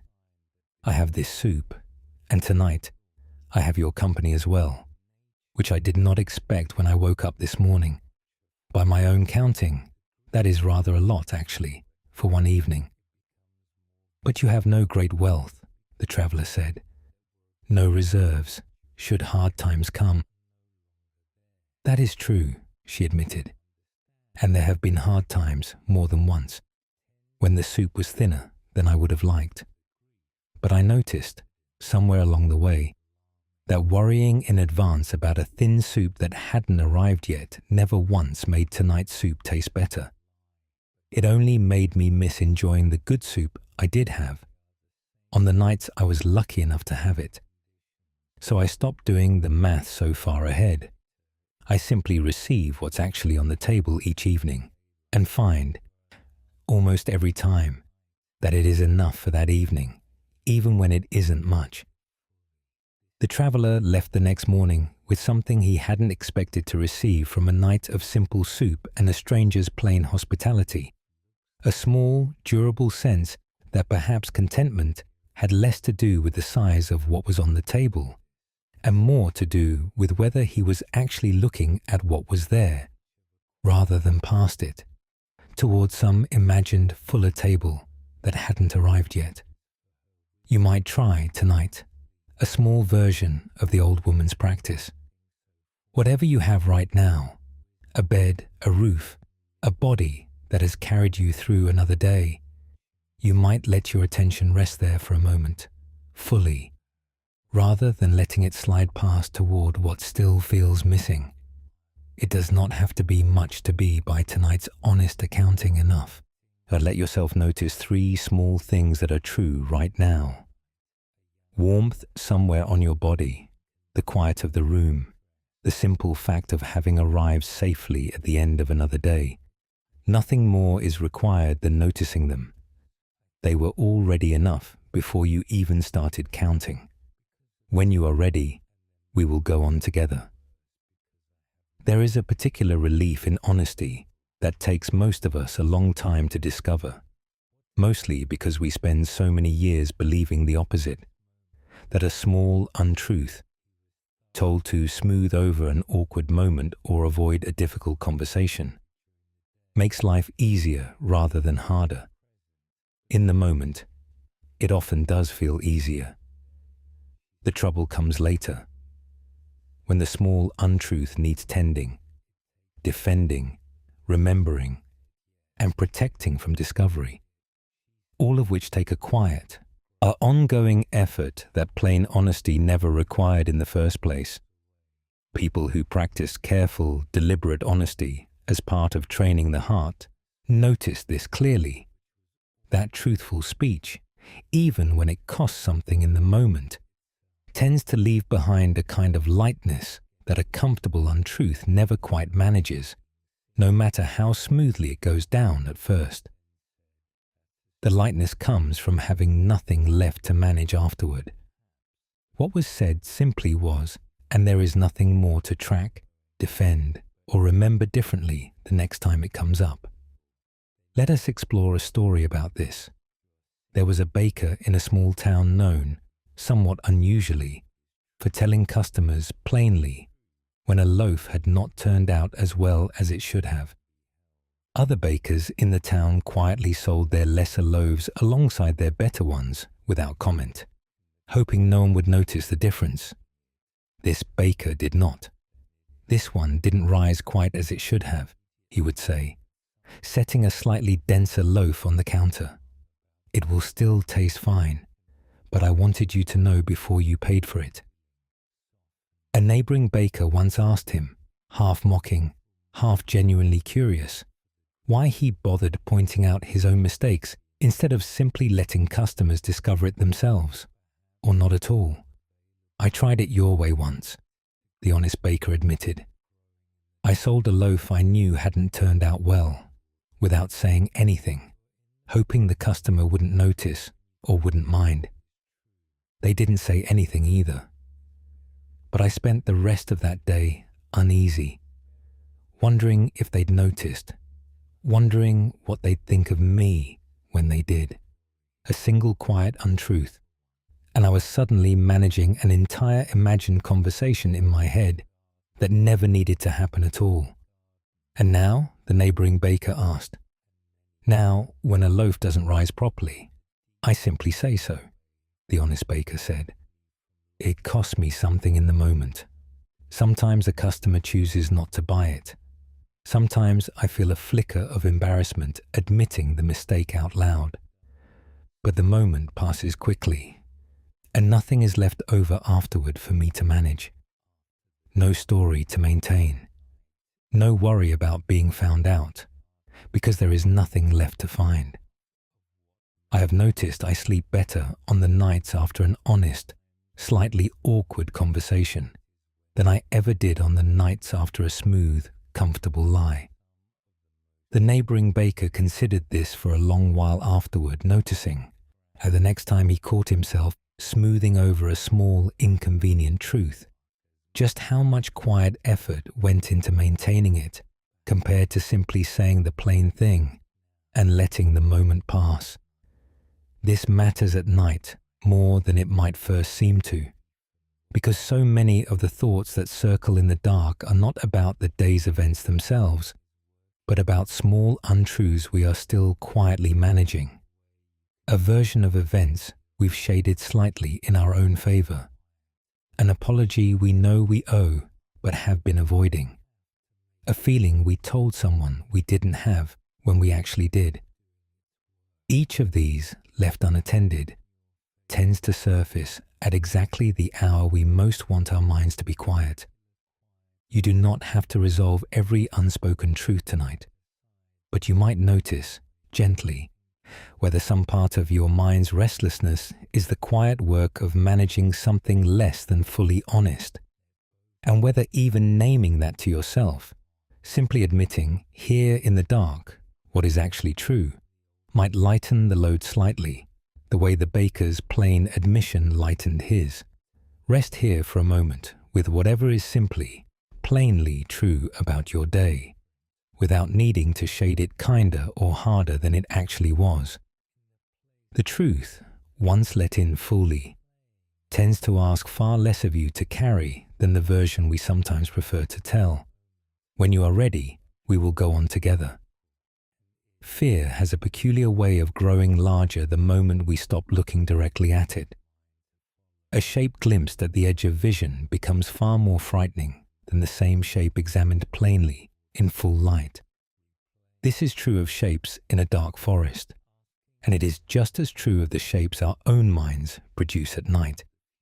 A worry glanced at sideways and then quickly avoided tends to grow considerably larger than the same worry looked at directly, however briefly. People who walked alone through genuinely dark, genuinely uncertain places, forests at night, mountain paths with no other traveler in sight for days, learn something about fear that can be hard to believe until it is tested directly. That fear examined calmly, without flinching away from it, tends to shrink, or at least to lose some of its claws, while fear avoided tends to keep growing in the dark corner where we left it, unexamined, free to become almost anything. Let us explore a story about this. A young traveler, new to long journeys, found himself walking through an unfamiliar forest well after nightfall. Having misjudged how long the day's walk would take, the darkness pressed close around him, and every sound, a branch settling, some small animal moving through underbrush, seemed to announce some imagined danger.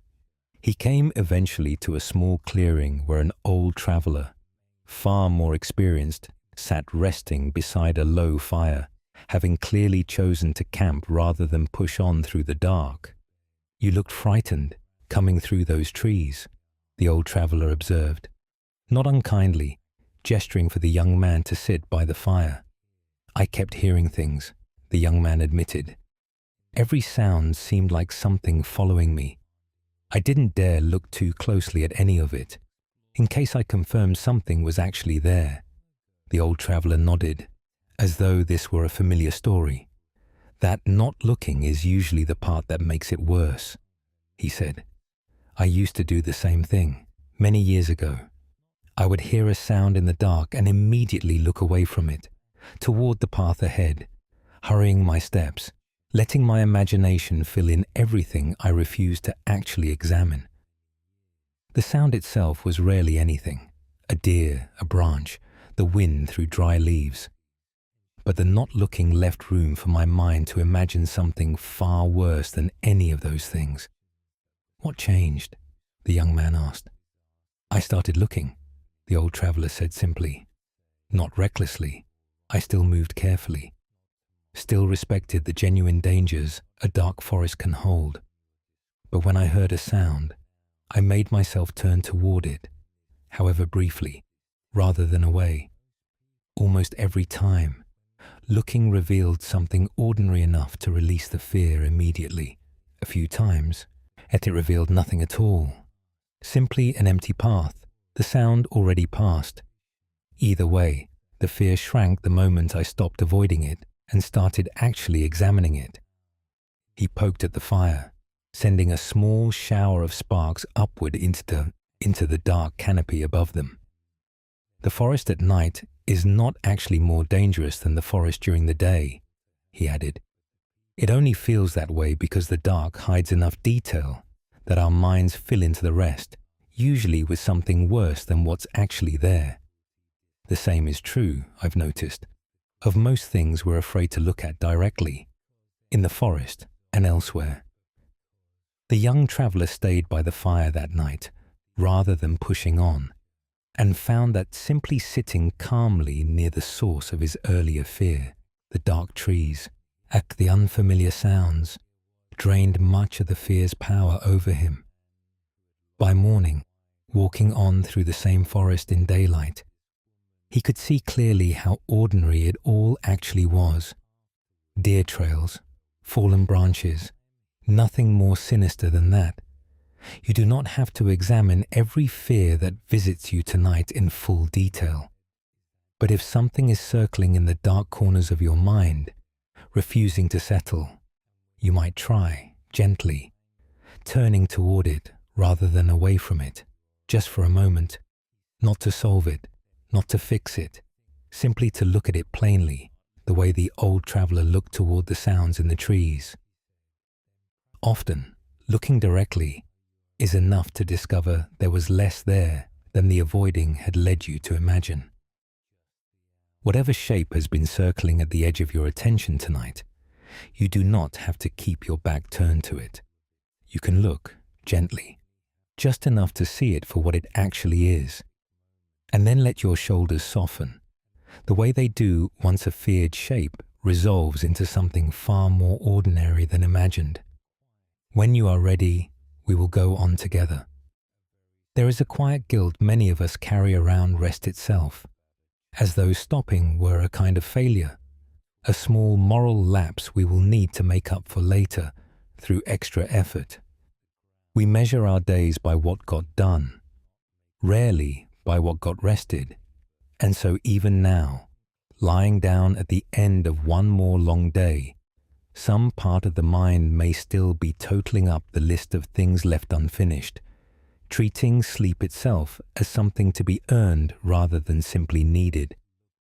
People who spent their lives in quiet, disciplined practice, the kind of discipline most of us assume must mean constant striving, understood something that can sound almost contradictory at first, that rest was not the absence of the practice. It was part of the practice. A bow left always strung too tightly eventually loses its spring. A field worked without ever lying fallow eventually gives less, not more. Rest was never the reward waiting at the end of effort. It was one of the necessary ingredients of any effort worth sustaining. Let us explore a story about this. There was a weaver, much admired in her village for the quality and pace of her work, who one season began resting for an hour each afternoon, setting her loom aside entirely, no matter how much remained unfinished. A younger weaver, eager to learn from her, found this puzzling. "How do you finish so much?" and she asked. "If you stop working every single afternoon, even on days when there's clearly more to do?" The older weaver considered the question while settling into her usual resting chair by the window. "I used to work straight through every afternoon too," she said. "I believed, the way you seem to believe now, that any hour not spent at the loom was an hour wasted, a debt I would somehow need to repay later through even more work." "What changed?" the younger weaver asked. "I noticed my cloth," she said simply. On the days I worked straight through, exhausted, my threads grew uneven by late afternoon, my mistakes more frequent, requiring hours the next day simply to unpick and redo what tired hands had gotten wrong the day before. On the days I rested even briefly, I returned to the loom with steadier hands, and in the work that followed was not only more pleasant to do, but genuinely better. Fewer mistakes, finer thread, less unpicking required afterward. She gestured toward a finished length of cloth resting nearby, its weave even and fine. So you see, she continued, the resting hour was never time stolen from my work. It was time invested directly into the quality of everything that came after it. I simply couldn't see that clearly until I'd tried it long enough to notice the pattern. Now I rest without guilt, because I've seen plainly what the rest actually produces, even though, in the moment, it looks exactly like doing nothing. The younger weaver began, hesitantly, to try the same practice, expecting to fall behind. Instead, over the following months, she noticed much the same pattern the older weaver had described. Steadier work, fewer mistakes, a kind of stamina across the whole season that her previous unbroken effort had never managed to sustain. You might carry this gently with you tonight, especially if some part of you is treating sleep as an indulgence, to be earned only after every task is finished, every loose end accounted for. Rest is not the wage paid out once the work is done. It is one of the threads the work itself is woven from, every bit as necessary as the hours spent at the loom. Tonight's rest is not a debt. It is simply, plainly, part of the weaving. Let yourself rest now without first finishing every thread of today. The unfinished parts will still be there tomorrow, and they will likely go better, not worse, for having been set down tonight by hands that were finally allowed to stop. When you are ready, we will go on together. There is a kind of trust that does not require knowing exactly how things will turn out. A trust placed not in a particular outcome, but in a larger process that has, so far, always found its way forward, even through stretches that looked, at the time, like dead ends. It is easy to lose sight of this trust in the middle of a difficult patch, when the way ahead seems genuinely unclear. It is worth remembering it anyway. People who watch rivers closely, the way some watch their own minds, notice something that offers a small, sturdy kind of comfort. A river never seems to know, at any given bend, exactly how it will reach the sea. It meets rocks and turns around them. It meets a wide, flat plain and slows, spreading out, seeming almost to have lost its way. It meets a narrow gorge and rushes through, suddenly fast and certain again. At no single point does the river appear to be following a plan. And yet, somehow, every river that has ever flowed has eventually reached the sea, by whatever winding, uncertain path it happened to take. Let us explore a story about this. A young apprentice, anxious about a long journey ahead of him, uncertain of the route, uncertain whether he had prepared adequately, uncertain in the way young people often are, of nearly everything, sat one evening beside a river with an old teacher, watching the water move past them in the fading light. Does the river know where it's going? The apprentice finally asked, only half seriously. I doubt it knows the way you mean, the old teacher said. It doesn't have a map. It doesn't worry, the night before reaching a difficult bend, about whether it has chosen the correct course, and it simply meets whatever is in front of it, a rock, a slope, a sudden drop, and responds to that, one stretch at a time, the way water always does. And yet it gets there, the apprentice said. Every time, the teacher agreed. Every river that has ever existed has eventually reached the sea by some route, even though no single drop of water in it ever planned the whole journey in advance. I have come to believe a person's life works rather similarly, even though it rarely feels that way while we're living it. We meet a rock and we find our way around it. We meet a slow, flat stretch and we wonder if we've lost our way, even though we likely haven't. We rarely see, from inside any single bend, how the whole river is going to reach the sea. We only ever see the bend we're currently navigating.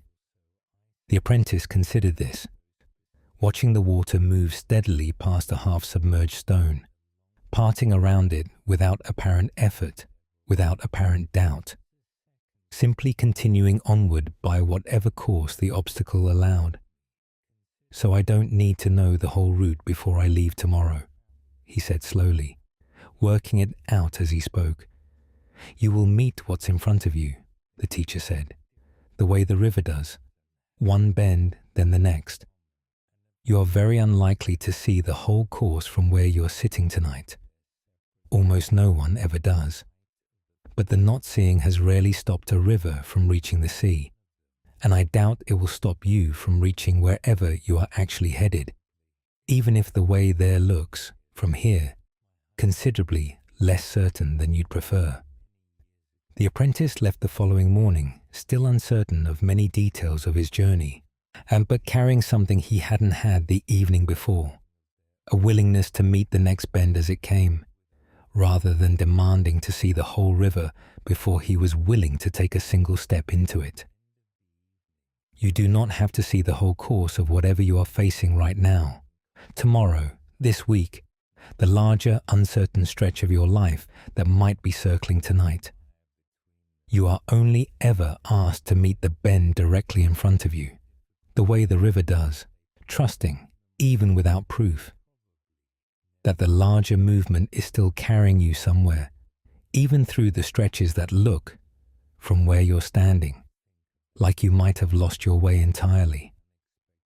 Let yourself rest now, without needing to see the whole river tonight. The next bend will still be there in the morning, ready to be met then, either not one moment before it actually arrives. For now, there is only this stretch of water, moving quietly past, carrying you along with it, whether you can see the sea from here or not. When you're ready, we will go on together. There is a habit, deeply worn into most of us, of treating certain feelings as unwelcome guests the moment they arrive. Sadness, anger, fear, a sharp disappointment, and responding to them the way we might respond to an intruder, by trying to shove them back out the door as quickly as possible. It rarely works for long.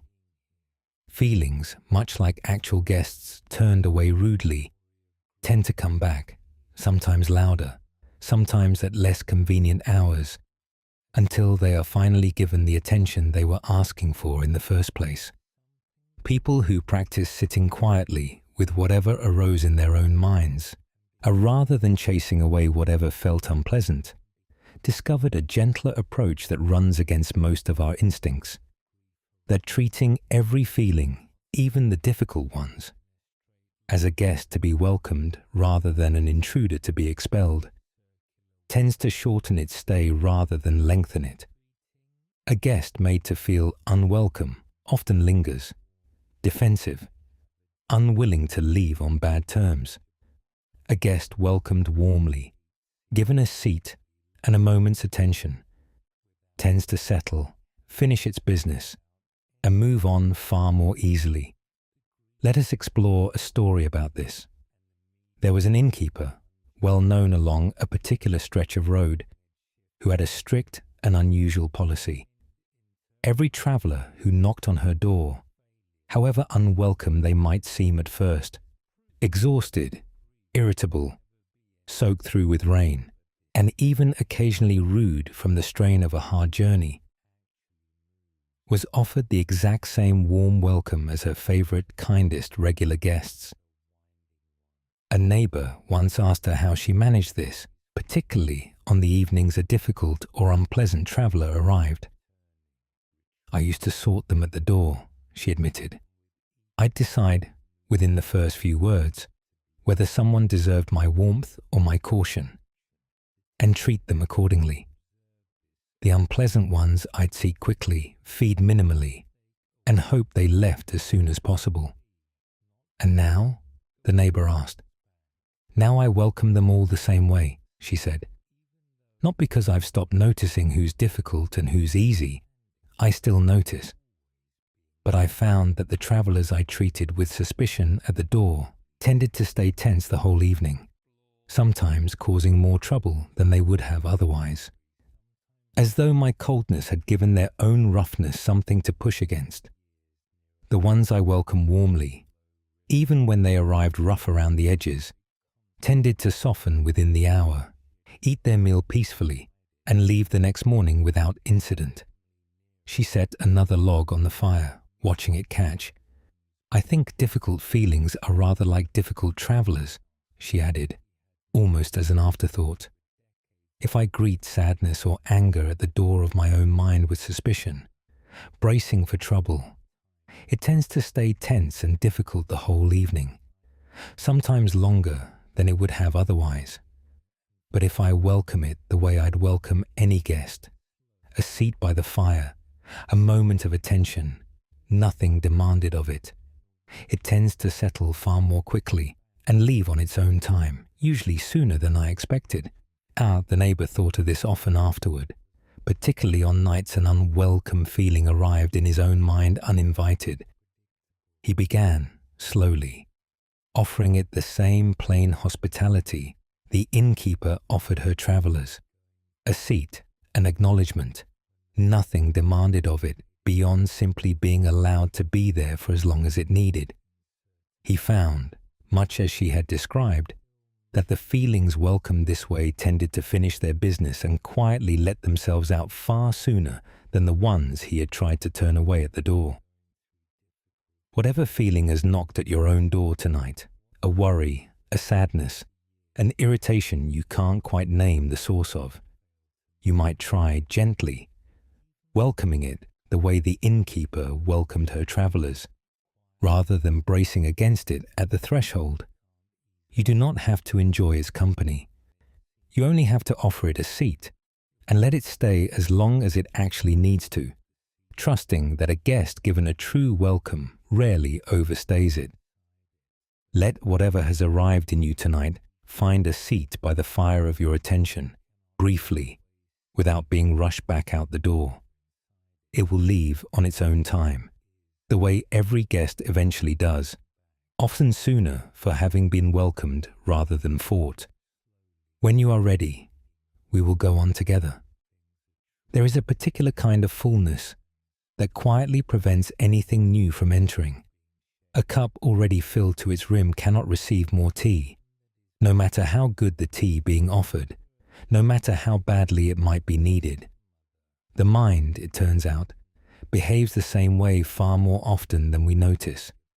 Arriving already full of opinions, already certain of how something must be, or already convinced we know exactly what tonight or tomorrow or our own difficulty requires, leaves very little room for anything else to be received, including comfort, including rest, including a simple new way of seeing something old.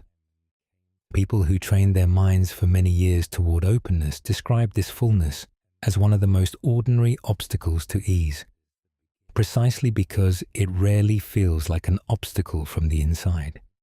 It feels, instead, like simply knowing what we know, and yet a cup that believes itself merely full, rather than recognizing itself as too full to receive anything more, will go on being poured into and spilling over, wondering why nothing new ever seems to land. Let us explore a story about this. A scholar, well respected in his town for his extensive learning, say he travelled some distance to visit an old teacher known for a different, quieter kind of wisdom. Hoping to add this teacher's knowledge to his own considerable store of it, he arrived already talking about his studies, his accomplishments, his settled opinions on nearly every subject the old teacher gently raised. The old teacher listened patiently for a long while, saying little, before finally offering the scholar tea. He poured the cup full, and then, as the scholar continued talking, kept pouring, the tea rising past the rim, spilling over the table, over the scholar's hand, until the scholar finally stopped talking entirely, startled. "You're spilling it everywhere," the scholar said, pulling his hand back. "Yes," the old teacher agreed, setting down the pot. "Your cup was already full. I could see that the moment you arrived, full of everything you already knew, leaving no room in you for anything I might have offered. I simply wanted you to see it as plainly as you're seeing this spilled tea." The scholar sat with this, embarrassed at first, and then, slowly, genuinely curious. "How does one empty a cup that's already full?" he asked, his voice noticeably quieter than it had been all afternoon. "Not all at once," the old teacher said. "You do not need to forget everything you know, or pretend your learning was worthless. You only need to set a little of it down, here and there, enough to leave room for something new to actually land, instead of simply spilling over the side of an already full cup. Most people don't need less knowledge. They need a little more space around the knowledge they already have." The scholar stayed several more days, this time mostly listening rather than talking, and found, to his quiet surprise, that a good deal more managed to land in him during those few days of comparative emptiness than had landed during the entire long afternoon he'd spent arriving already full. You do not have to empty your own cup completely tonight, certain of nothing, sure of nothing you've learned about yourself or your life so far. You might simply notice gently, wherever you are already quite certain, about how tonight has to go, about what kind of person you are, about what your difficulty means, and consider, just for tonight, pouring a little of that certainty out to make room for whatever quieter, kinder possibility might actually be waiting to land instead. Let your own cup empty a little now, of certainty, of needing to already know how this night, or tomorrow, will go. There is room here for something simpler than knowing. There is room, simply, for rest. Notice, for a moment, the quiet weight of your own hands, resting wherever they are resting, asking nothing further of you right now. When you're ready, we will go on together. There is another kind of fullness, related to this one, that shows up most often as a quiet need to be right, to have the correct opinion, the better argument, the more accurate account of some disagreement, large or small. It can feel, in the moment, like something important is at stake. And yet, examined honestly afterward, very little is ever actually won by being right that couldn't have been gained more easily and far more peacefully by simply letting the matter rest. Let us explore a story about this. At Tikishu, old scholars in a small town had disagreed for years over a minor point of interpretation in their shared field of study. A disagreement so old that neither could quite remember which of them had first raised it, only that neither had ever once conceded the other's view, even slightly, even after decades. A younger student, new to the town, once witnessed one of their frequent debates and asked an elder nearby why the two men had never simply agreed to set the matter down, given how little it seemed to matter to anyone but the two of them. "I imagine they could," the elder said, watching the two old men gesture animatedly at each other across the square. "But I suspect by now the disagreement has very little to do with the original point anymore. It has become a habit, the way an old path through a field becomes a habit simply through years of walking it, long after anyone remembers exactly why the path was first worn there. Does it bother them, do you think? The student asked. Carrying a disagreement that long? I think it tires them more than either would admit, the elder said. I have watched them argue this same point for 30 years now, and I have never once seen either man's face look at ease at the end of it. Whatever satisfaction there is in being right, it seems to wear out rather quickly, and what's left afterward is mostly just the tiredness of having argued, again, about something that was never going to be settled by argument anyway. The student considered this and noticed, in the months that followed, how often he himself reached for being right in small disagreements that, examined honestly, mattered very little beyond the temporary satisfaction of winning them. He began, cautiously, setting a few of these down, not because he had stopped having opinions, but because he had started noticing how rarely the cost of defending them was worth whatever brief satisfaction came from winning. You do not have to resolve every disagreement weighing on you tonight, including the ones you are still having, quietly, with yourself. But you might notice gently whether some part of your restlessness tonight is simply the tiredness of having argued, even silently, for being right about something that might be more peacefully set down than won. The path worn by that argument does not have to be walked again tonight.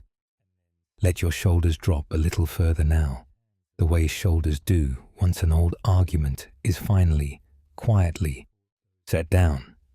When you are ready, we will go on together. There is one more small image worth sitting with before we gather everything together. A single seed, resting in dark soil, doing nothing visible at all for what feels, to anyone watching from above, like an unreasonably long time.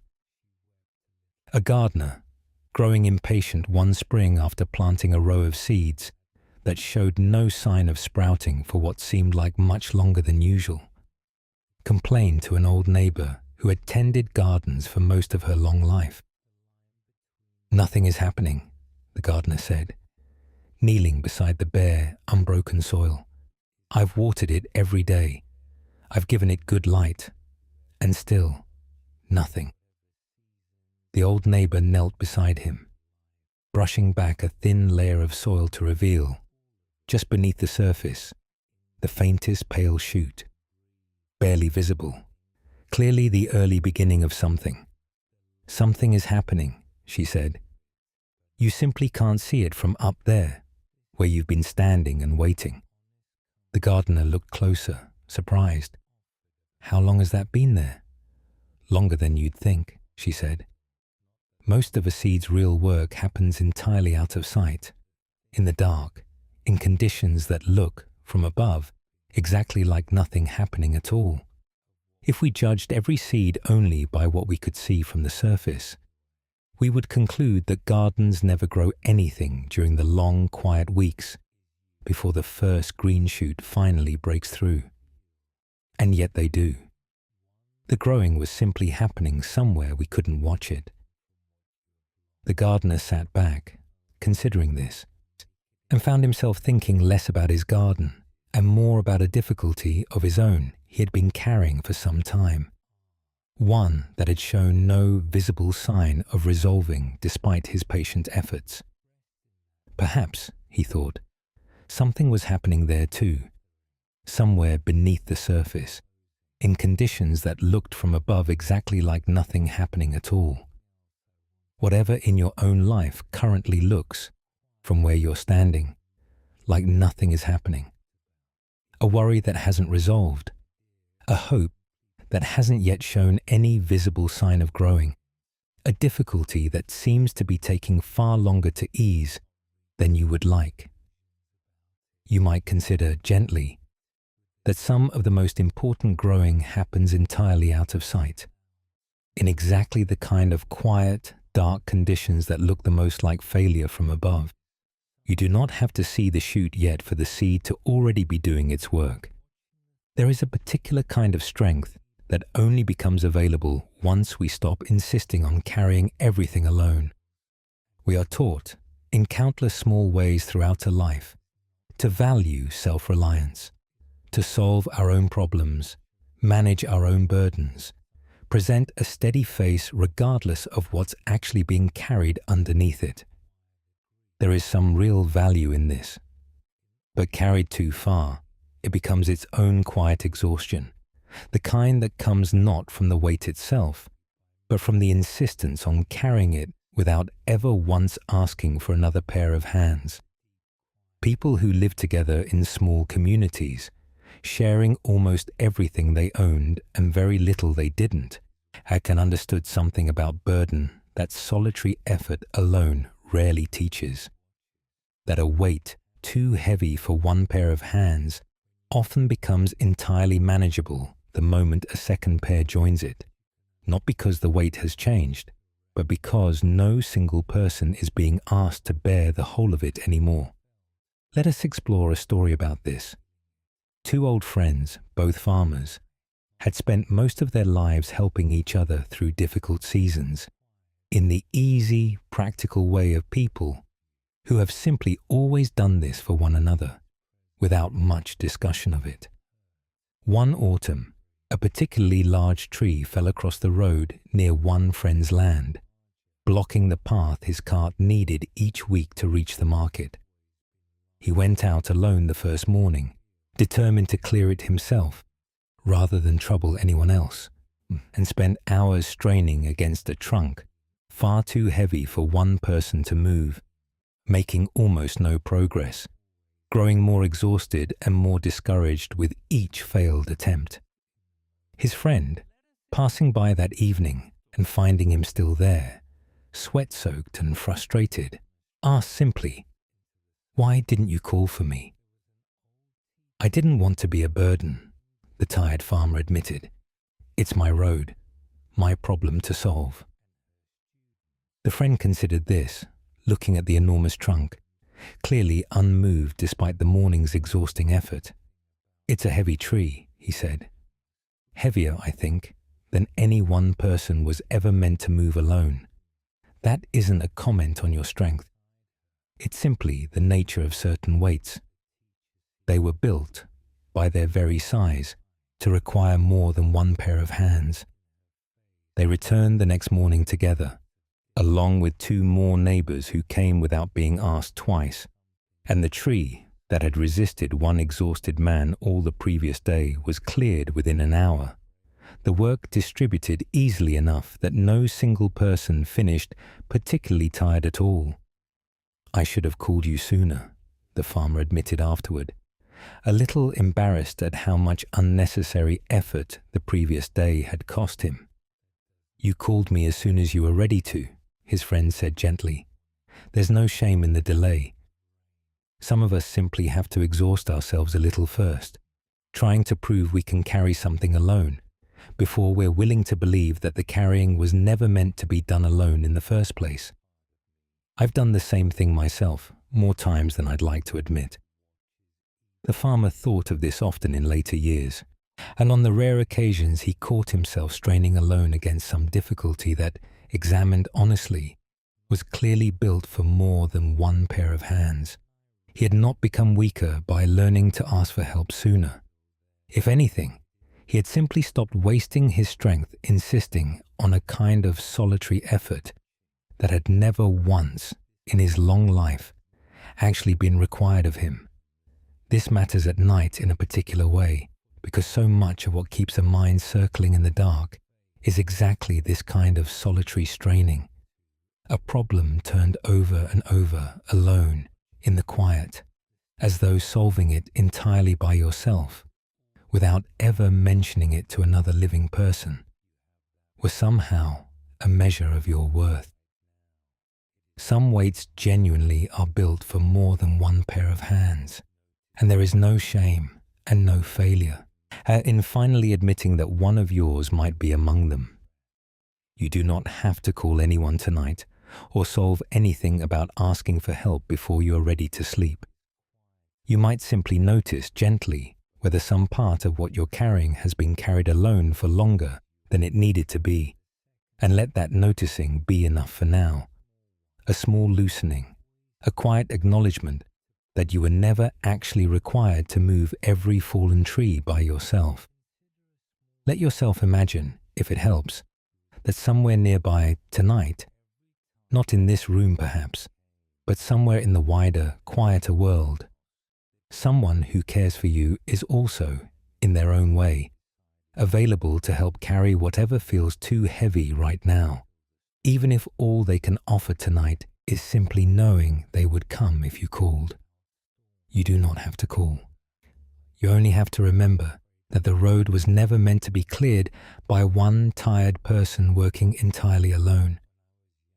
There is a small pause here, just long enough to notice the weight in your own shoulders and to let some of it go before we move toward one final image. There is an old image that comes from a teaching about a stringed instrument, and it has stayed useful for a very long time, perhaps because so many of us swing, without quite meaning to, between two ways of trying too hard at the same thing.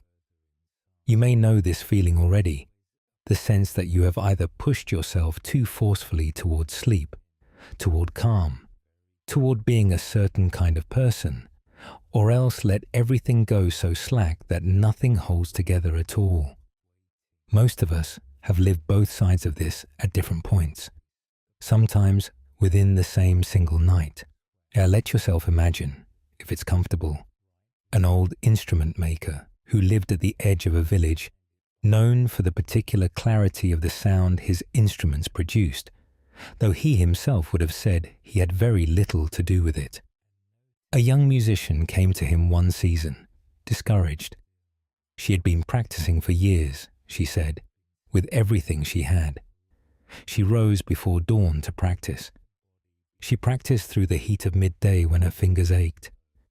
She practiced again at night until her eyes grew too tired to read the notes in front of her. And still, somehow, the sound she produced remained thin, strained, without the warmth she heard in the playing of others. The old instrument maker listened to her describe all of this without interrupting. Then he asked to see her instrument, and she handed it to him, and he turned it over slowly in his hands and plucked one of the strings and winced very slightly at the tightness of the sound that came back. "You have been tightening this for a long time," he said, not unkindly, simply as an observation, the way one might note the color of the sky. She admitted that she had. She had read, somewhere, long ago, that greater tension produced a clearer note, and so, whenever the sound disappointed her, her instinct had been to tighten the string a little further, certain that just a little more effort, a little more strain, would finally produce the sound she was after. The old man set the instrument down between them and asked her a question that she had not expected. He asked her what happened to a string that was tightened far past what it could hold.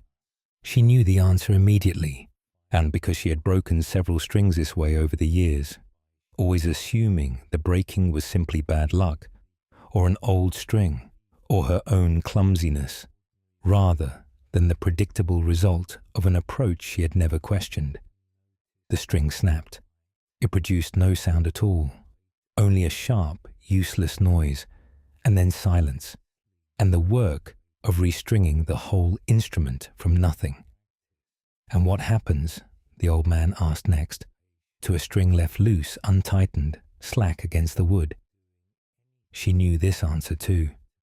A loose string produced no clear note either, only a dull, flat sound with no resonance in it, no matter how skillfully the hand that struck it moved. "So the string that breaks from too much tension," the old man said, "and the string that goes unheard from too little, fail for what look like opposite reasons, and yet they fail in exactly the same way.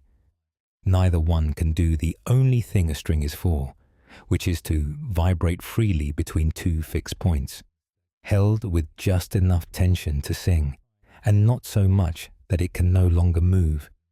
He showed her, then, slowly, how he tuned his own instruments, not by tightening as far as the string would allow, and then easing back from the point of breaking, the way she had been taught to think of it, but by listening continuously for the particular note at which the string seemed to want to sing on its own, a note that arrived not through force, but through a kind of careful, attentive adjustment, a small turn, a pause to listen, another small turn, the ear doing far more of the work than the hand. This is also how a person practices anything worth practicing, he told her, including, though he didn't say this directly, the practice of living an ordinary life without exhausting yourself in the process. Too much tension applied to anything, your body, your effort, your insistence that tonight be the night you finally rest properly, and the whole effort can snap, leaving you with nothing, and the discouraging task of starting over from nothing. Too little tension, too little care, too much slackness in the other direction, and nothing sings either. The days pass without any particular resonance to them, flat and unremembered. The young musician returned to her instrument that evening and, for the first time in a long while, did not begin by tightening anything. She simply listened and made small adjustments and listened again, and somewhere in that slow, attentive process, without any single dramatic turning point she could later point to, the sound began, gradually, to open up beneath her hands into something closer to what she had been straining toward for years. This matters at night for a reason that may already be apparent to you. So much of what disturbs sleep is a kind of over-tightening, trying too hard to relax, gripping at calm the way the young musician once gripped at her strings, certain that just a little more effort will finally produce the stillness you're after, when in fact the effort itself may be the very thing standing in stillness's way. And the opposite failure exists too, a kind of slackness, a giving up on the evening altogether, scrolling and waking and dozing in no particular rhythm, never quite resting and never quite awake either. You do not have to find the exact note tonight. You only have to notice gently whether you've been holding yourself or this whole evening a little too tightly, straining towards sleep the way the string was strained toward a sound it could never produce that way. And if so, you might simply ease, by some small amount, the grip you didn't entirely realize you were holding. There is no correct setting to find through force. There is only listening and a small adjustment, and listening again, for as long as it takes, with no particular hurry attached to any of it. Let your body rest now in whatever tension feels closest to right, without straining toward a more perfect stillness than the one that's actually available to you tonight. Whatever note you're making right now, simply by lying here, breathing, letting these words pass through you, is very likely closer to the right one than you think. It's worth saying, too, that the old instrument maker did not arrive at this understanding quickly, or all at once, the way it might seem to in the telling of it now. He had broken his own share of strings as a younger man, tightened things past where they could hold, more times than he ever told the musician who came to him that season. He had also, for a time, gone too far in the other direction, so afraid of breaking another string that he left everything slack and lifeless, producing instruments that held together perfectly well and said almost nothing. It had taken him the better part of a long life to find his way to the quieter, more attentive approach he finally taught her. And even then, he would tell you, if you asked him honestly, that he still occasionally caught his own hands tightening something a little too far out of old habit, and had simply gotten faster over the years at noticing it and easing back. You're allowed the same slow, uneven path toward whatever ease you're looking for tonight, or any night. You do not have to arrive at the right amount of effort all at once. and you do not have to have arrived there already in order for tonight's rest to count. Noticing, even once, that you've been gripping something a little too tightly, your thoughts, your evening, your idea of how this is supposed to go, is itself a small, complete act of the same gentle attentiveness the old man spent a lifetime practicing. It does not need to be perfected. It only needs to be returned to, gently, again and again, for as long as a life happens to last, that we can let that image settle for a moment, the way a struck note settles back into silence, before we gather up everything we've walked through together tonight. We have walked through a good number of small images tonight. A still pond, a candle that is never the same flame twice, a plain wooden bowl, a breath that never once left the present moment, a lamp lit in a window, stones picked up and set back down, an old elephant trainer's patient hands, a sky underneath every passing cloud, a river uncertain of its route and yet certain of the sea. It can be a great deal to hold in mind all at once, and you do not have to try. None of it was ever meant to be remembered the way a list is remembered. It was only ever meant to be felt, briefly, the way warmth is felt from a fire you don't have to understand to be warmed by.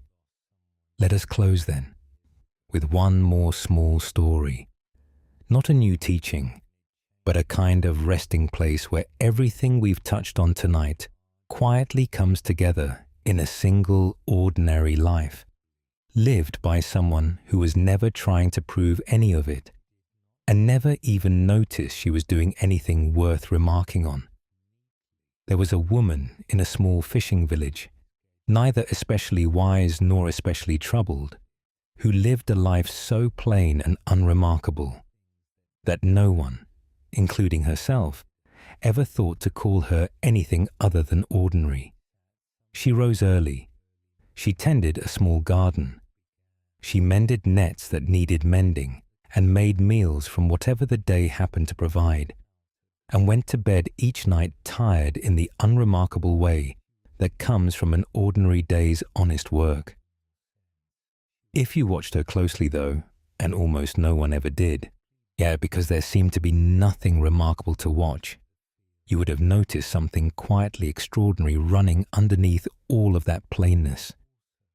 When her thoughts ran in circles some evenings, worrying over a bill or a worry about her children, she did not fight them or scold herself for having them.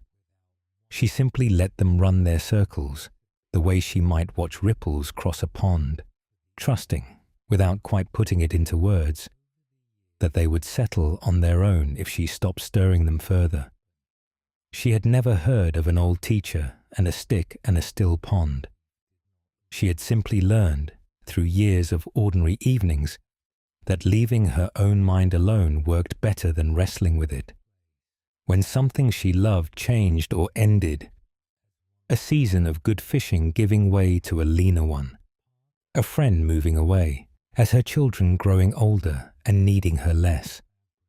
She grieved it plainly, without pretending otherwise, but she did not fight the changing itself. She had never heard a story about a potter breaking her own bowls, or a candle that was never the same flame twice. She had simply noticed, over the years, that holding too tightly to any one season only made its eventual passing harder, and that loosening her grip slightly, however hard that was at first, tended to make room for whatever came next. When little came her way in a hard season, she did not waste her evenings wishing the catch had been larger. She made do with what was actually in the basket, the way a bowl receives whatever is placed in it, and found, more often than not, that this was somehow enough, even when it wasn't much. She had never heard the story of the monk and his plain wooden bowl. She had simply lived long enough to notice that arguing with an empty basket never once filled it, and only ever made the emptiness heavier to carry. When she felt overwhelmed by everything still undone, she rested anyway, without the guilt many people carry around resting, because she had noticed, the way the weaver in the story noticed, that a tired body did poorer work than a rested one, regardless of how virtuous the exhaustion felt in the moment.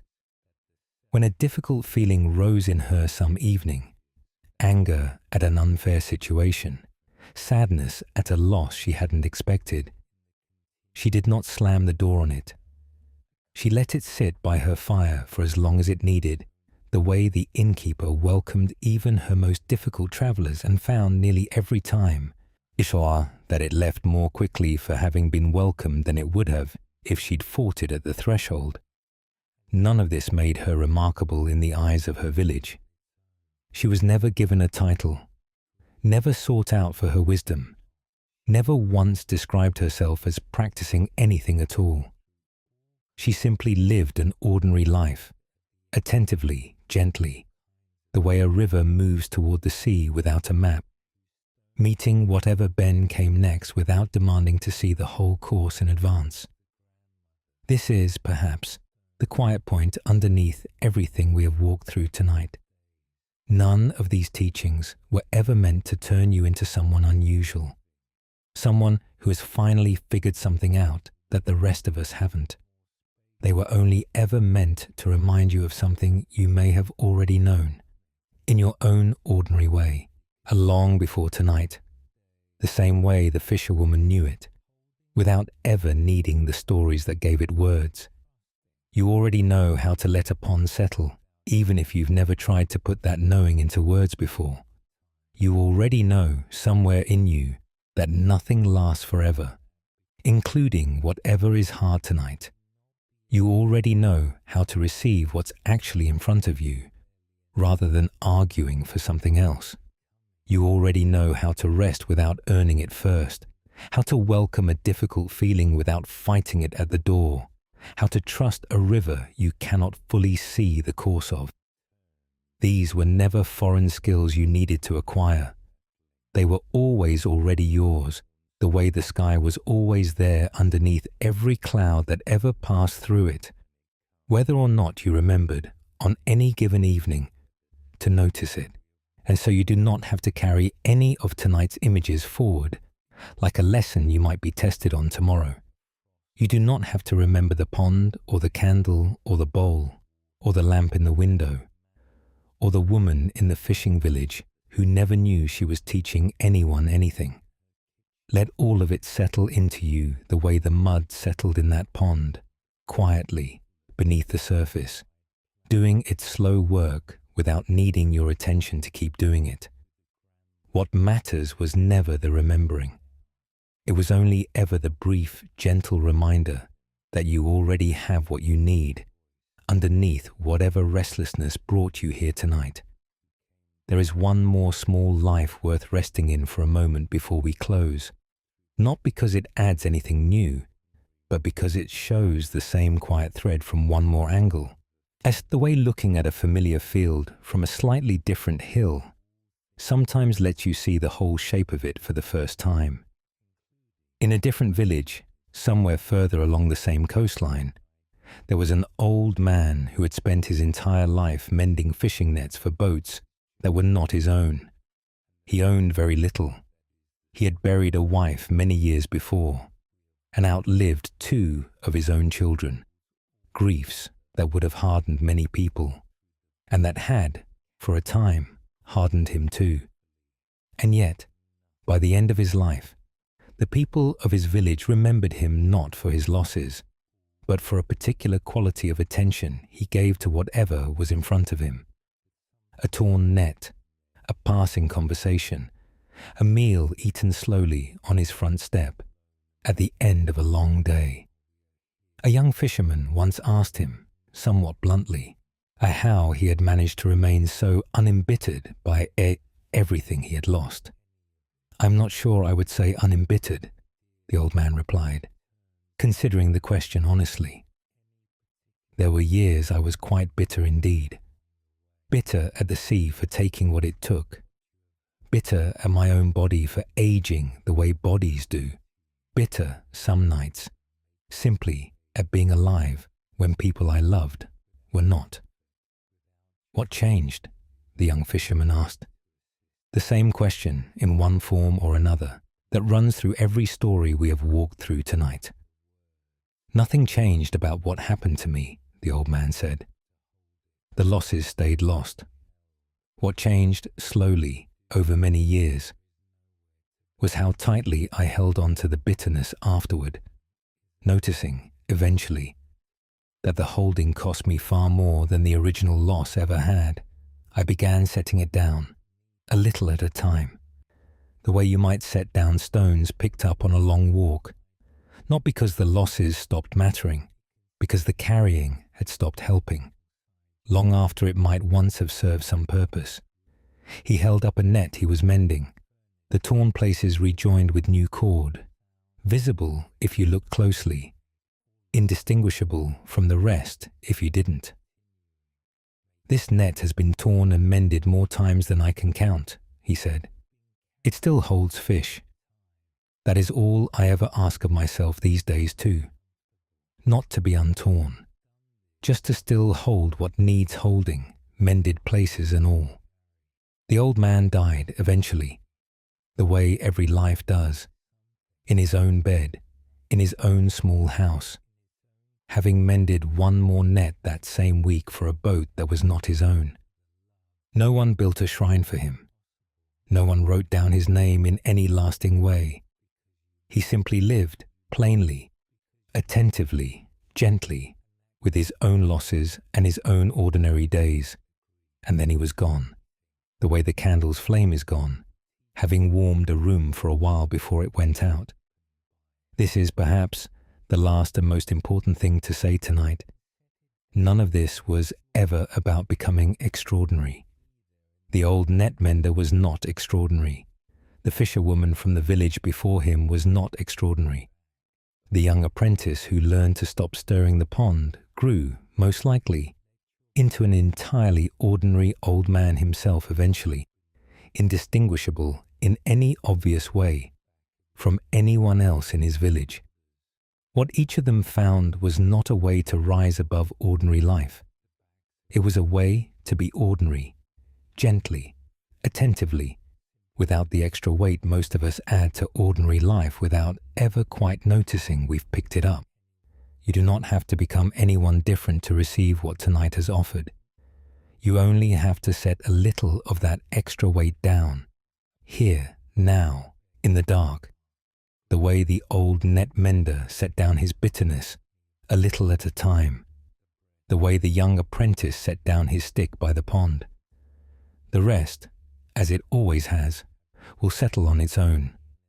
We have walked a long way together tonight, through a pond at the edge of a forest, through a candle that kept becoming something new without ever announcing it, through a plain wooden bowl that asked nothing of the morning but to receive it, through a breath that never once wandered from where you actually were.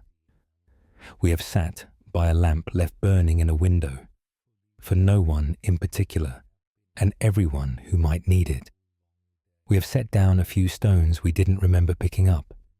We have watched an old trainer loosen his grip on something far stronger than himself, and an arrow maker's hands grow steady not through force, but through patience repeated, evening after evening, for longer than either of them could probably count.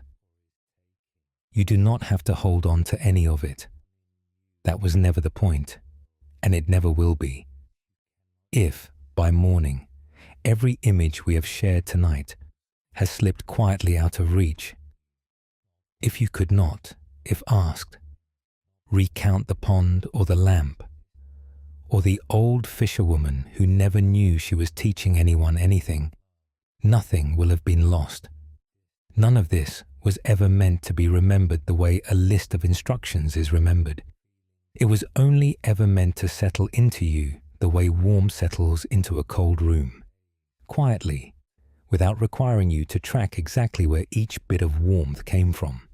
So let it go now, all of it, the way you might finally set down a bag you've been carrying all evening, not because you've finished sorting through everything inside it, but because it is simply, finally, time to rest. You do not have to remember any of it. It has already settled in you, somewhere beneath where memory keeps its records, in the same quiet place where a river already knows, without thinking about it, which way is down toward the sea.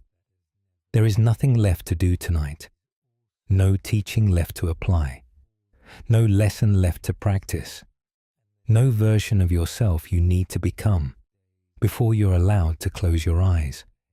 Whatever you brought into this evening, a hard day, a tired body, a mind that would not, at first, stop circling, you're allowed to set all of it down exactly as it is, unsolved, unfinished, imperfect, and still entirely worthy of rest.